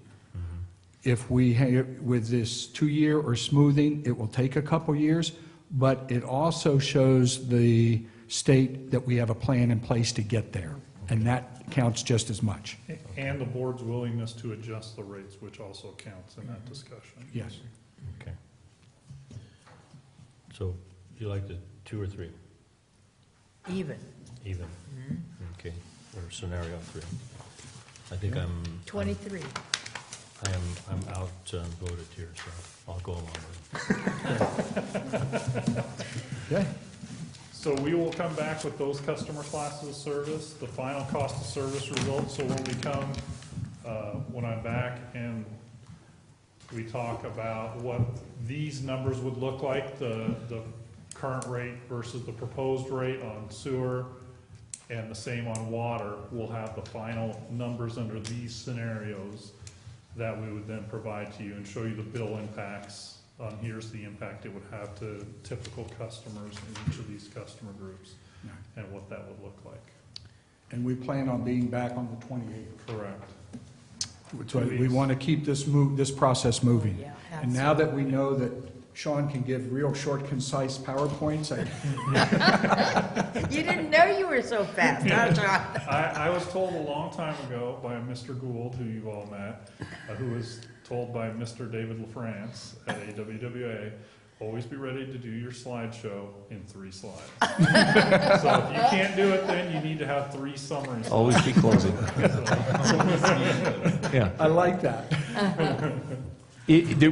And I don't want to go to slides 4 and 5, but I just think it's important that we note that there were a couple other important issues that we did spend quite a bit of time on in the ad hoc committee, and those were. It feels strange talking about without President Ratterman here, because this is obviously the issue he's been championing for us to look at is the possibility of accessing the R&R funds to help offset some of the at least a temporary shift to try to deal with the problems in sewer. But we, Jeff and I spent time with our bond counsel, Cameron Weiss, and it's clear that if we were to shift funds, exercise the 4/5 vote and shift funds into sewer and just strictly do that transaction, that would really be a stain on our credit and our credit rating, and potentially cost us in the future. And we'd also have to get the concurrence of our lenders, Umpqua Bank and USDA. So that's really not a really much of a viable option. The other one would be to do an interfund loan, and it would be similar to what we're doing here for the sewer to address the deficit already. So we would be doing another loan, and it would have to be paid back with interest, and that's doable. But we don't think that's a good option either, given the fact we're already doing that to address the underlying challenge. Right. The other thing, just to let you know, we did spend time looking at opportunities for something in the way of a low-income rate assistance program, and there are. It's a kind of complicated subject. I mean, we've heard a lot from members of the public, Joel and I in particular, that there is a lot of interest in us trying to explore that and trying to make something happen. And similar to other agencies in the state are doing it, and other utilities have programs like PG&E. The challenge for us really, frankly, is the fact that we are so constrained with our rate revenue that the other discretionary revenues that we do have, which legally we could put to a program like that to provide some kind of an offset on on ongoing billings, we rely very heavily on that for meeting our needs in our operating budget. So that really creates some challenges in how we would even do it. So I think really what our recommendation at staff level is, instead of trying to rush through some kind of a program that really may not really meet the needs of our customers, and frankly, we just, you know, it's just, again, there are a lot of open issues that would have to be addressed in that. I think that really the track we need to take here, if there is interest in even considering a program, would be for us to continue to have a discussion with the Finance Committee and look for opportunities, and potentially if new revenue were to come on with cell tower revenue or something like that. Plus also to look at what's happening at the state, which is also trying to move through a program to address the same issue basically, but one that could be administered by the state. Let's see what happens with that and see where we are by the end of the year, and if we have more clarity on that.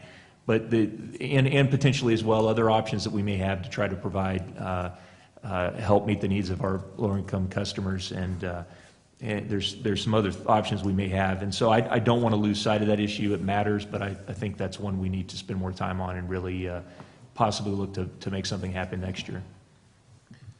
$50 from the year 2000 is $73.74 today with inflation. I just calculated. You know, I'm just thoroughly amazed at your ability to work numbers while you're listening to us talk and tune us out. We're looking for a place to save money. I'm not sure we're going to need all this staff anymore. I'll Google here. David, you were talking about some kind of a subsidy program, but you know, Joel, with your recent experience with customer service and stuff, would there be any benefit in trying to look at a bill averaging? You know, even in our household, my wife told me that she had worked out some kind of a deal with PG&E, that they look at your annual consumption and divide it by 12, and that's what you pay for the... And I can answer that. Yeah. Sewer, it doesn't matter because it's the same on a monthly basis. Mm-hmm. It's only on the water side, and that's on consumption. It is something that's in our toolbox. We discuss, you know, it's part of the things that Dave and I and Joel have discussed, and we will be looking at that. But we also have to see what are the constraints of our billing system, how would that affect it, and what type of resources would need to be applied to it. Tom Gould, as Sean referred to at HDR, has given us a couple of white papers that they prepared to assist other agencies up in Oregon and Washington on how to provide some income assistance or some assistance to low-income customers without providing a monetary subsidy to them. So there's different ways we can look at it.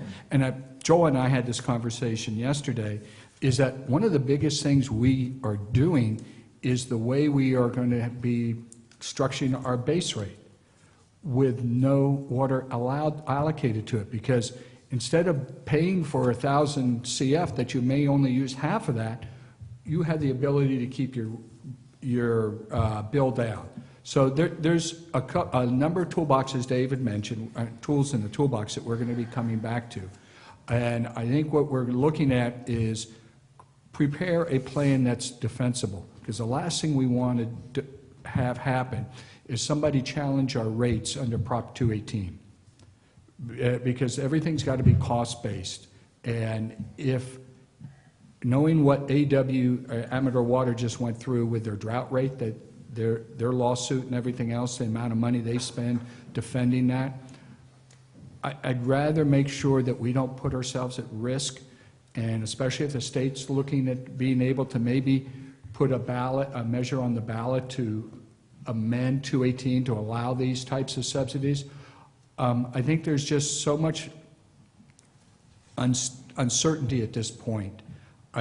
I'm not inclined to provide a answer in this rate study, but I am looking to provide an answer as we look forward and move forward and looking at maybe alternative revenue sources, new revenue sources, something we can help and assist them. Let me ask this, if down the road, I'm not a proponent of doing any subsidy while we're doing this thing, I think it complicates the issue too much, and you're gonna get Right. more people that are gonna say, I don't wanna subsidize anybody than you are that's gonna say, I need to be subsidized, I guarantee it. But if we decided to change that down the road, will a subsidy have to go through a 218? If you increase your rates to cover it, yes, you'd have to go through a 218. If we increase one side? Yeah, but under Prop 218 right now, you can't increase your rates to do a subsidy. can't. So we wouldn't bring that, but that again, That won't change unless an they change 218. Well, that is, I mean, there's an effort underway at the state to actually try to create a space within 218 to give boards the option, if you want to do it, that you can use rate revenue to do it. So that's one of the other things at play that may change, the law may change as soon as this year, so. Yeah, it's, you know, again, we need to get through this process successfully. We can keep that option on the table and evaluate all options that we do have. I'm sorry that we don't have the ad hoc committee members here to hear this discussion as well, because we've done further research since we met with them, and when we left that meeting, the direction really from that group was to continue to evaluate the option, keep that as a track that might potentially be there. But I think based on our subsequent evaluation from a staff perspective, we don't think that it makes sense to do something right now, that this probably creates problems. And Absolutely. it adds a level of complexity to this process. I agree. Do you need anything else from us, Sean? I'm good to go. Oh, All right, great. see Thank you on you. the 28th? I'll be back. Thank you. Thanks, everyone. Okay. Okay, moving on. We have a general manager report. Yes, Mr. Vice President, I'll keep it brief. I just wanted to, Director Underhill asked that I mention again that we were fortunate enough at the Aqua Annual Conference to be awarded the Region 3 Outreach Award. This is something the association gives for each of its 10 regions, and then one overall award to the agency that has provided the most advocacy and outreach towards trying to influence particularly things like legislation and regulatory issues. And you know, that's something we have been really engaged on, really worked hard on things like the SB 23 water tax. You know, that's the state water tax, and a really problematic bill where we very well may see a tax that is passed through, forced down upon local agencies, and that's something we worked on, and Joel in particular worked on with our legislative representatives very closely. So in any event, it was just really nice to see that, and really appreciate all of Joel's work and everybody else that was a part of making this happen. And with that, I want to note the report from the Little Hoover Commission, and I think there's some really good recommendations in there that I think will be really helpful. And it was interesting that they noted that they typically do not recommend additional. The recommendation is typically not to advocate for increased funding or personnel to address a particular issue, because their purpose is to try to seek ways to gain efficiencies and cost cutting and economic benefit out of changes to government and the services that state government provides. But they said in the issue, with regard to the issue of forest management and fire, that it's absolutely clear that that's what has to happen. There has to be more of an investment at the state and federal level to really address the problem. And again, it just reminds me, I'm really proud of the work that we're doing in the McCollum River watershed through UMRA. That's some of the really leading kind of work that's being done, that's being driven by local agencies like ours, and being held up as one of the examples of really the way to make a difference across the state. So that's all I have. One of the things that I was reading, excuse me, is it okay if I talk? Okay, I was reading Would it about make any difference? the Hoover Commission and talking about controlled burning and how that's, we have to be educated about the forest, and it goes educating our ratepayers or customers and what have you. Dave, I don't know how many times during the fire season we have controlled burns that get out of control. I mean, It is just, and they With, make with it like sound- burning brush, kind of people burning it in on their private property? Or trees, controlled burns that. actually the prescribed Forest Service- burns that are to reduce brush, that kind of thing? Wow. It is absolutely ridiculous. Wow. So, Yeah, let them footnote that. Watch it. Gotcha. Yeah, there's a tremendous amount of liability with it. I'm sorry, I was remiss. I should have mentioned as well that I will, at the next meeting, I won't be here. Jeff will be leading the meeting, and I hope that he will have things on the agenda other than financial issues because of that. But I'll be in Washington, D.C. for the Aqua Federal Affairs Conference there, and Great. so, and as part of that, I'll be spending a day meeting with our representatives on our issues in D.C. with Mia. Okay. On that particular issue about you not being here, that we had previously hoped for a meeting on the 26th with the representatives from the county. Have you given any thought to when you might be back so that you could attend a meeting? I believe that meeting was canceled because we had at least one or two of the four elected officials who could not participate. So that is, I think, going to Was it be rescheduled? No. just going to be the fall to the next meeting in March. Okay. Yeah. Oh, I didn't see it. Yeah. Yeah, we've got important things to talk about, so it's yeah. Okay. Okay, if that's all on the general manager's report, how about board reports? Bertha, do you have anything to report? Okay, we went to the Highway 4 corridor working group, and it was a, good discussion and trying to get that back into play.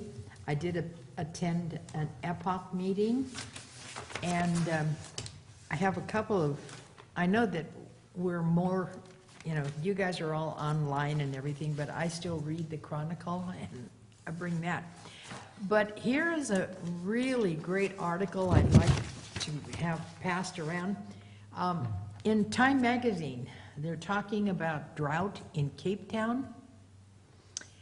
Their water is at 13 gallons per day per customer. It's going to be cut down to 6. One of the things that I thought was so impactful in this article that I took the time to do, look at this and tell me what you think of when you see this.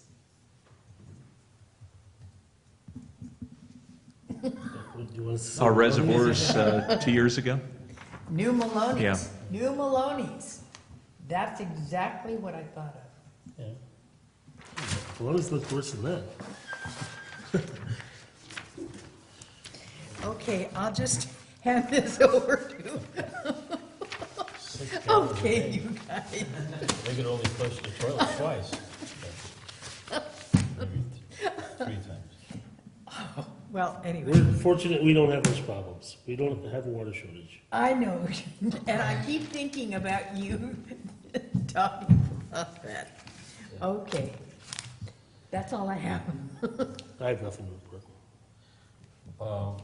I also attended that Highway 4 corridor meeting, and I was very pleased that I had a chance to finally meet Jeff Krovitz.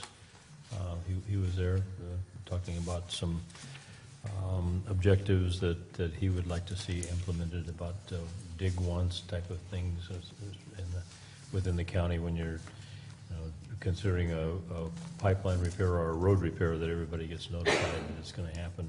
That's pretty refreshing forward thinking for Calaveras County. Wow.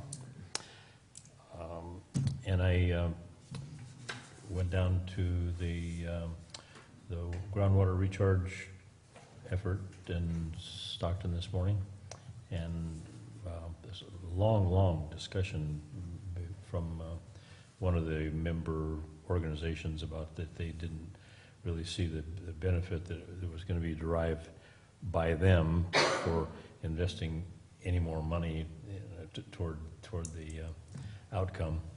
I don't know where that's going to go, whether idea was they don't draft out of the groundwater basin, they only get it out of the river, so they thought that there was no benefit for them. And many people around the room tried to convince them otherwise, but anyway, they abstained on every vote on anything that had to do with the allocation of money. The good part was that the grant application that was submitted got scored out of a possible 19 points that the state DWR evaluates the applications. We got 19 out of 19, so it was one of the earliest submitted, and it's pointed at as being an example of how to do things right. So anyway, that effort is going forward. It's How good. much money are we talking about? Our involvement? No, Or the grant. the a $1.5 million grant from the state toward a 2 million plus. They selected this company called Woodward and Curran that will be doing the necessary paperwork. They were RMC, formerly RMC, but then acquired, so it's a lot of the same staff yeah, that we've worked with. So anyway, I'm still. Nothing, I thought you said about closed session. Oh, yeah, we do have a next item on the agenda is first of all, we have the next board meetings listed at February 28th and March 14th. And we will leave here for a closed session on conference with legal counsel, existing litigation, government code 54956.9A. This is La Contenta Investors Limited versus CCWD. So we'll be back to report.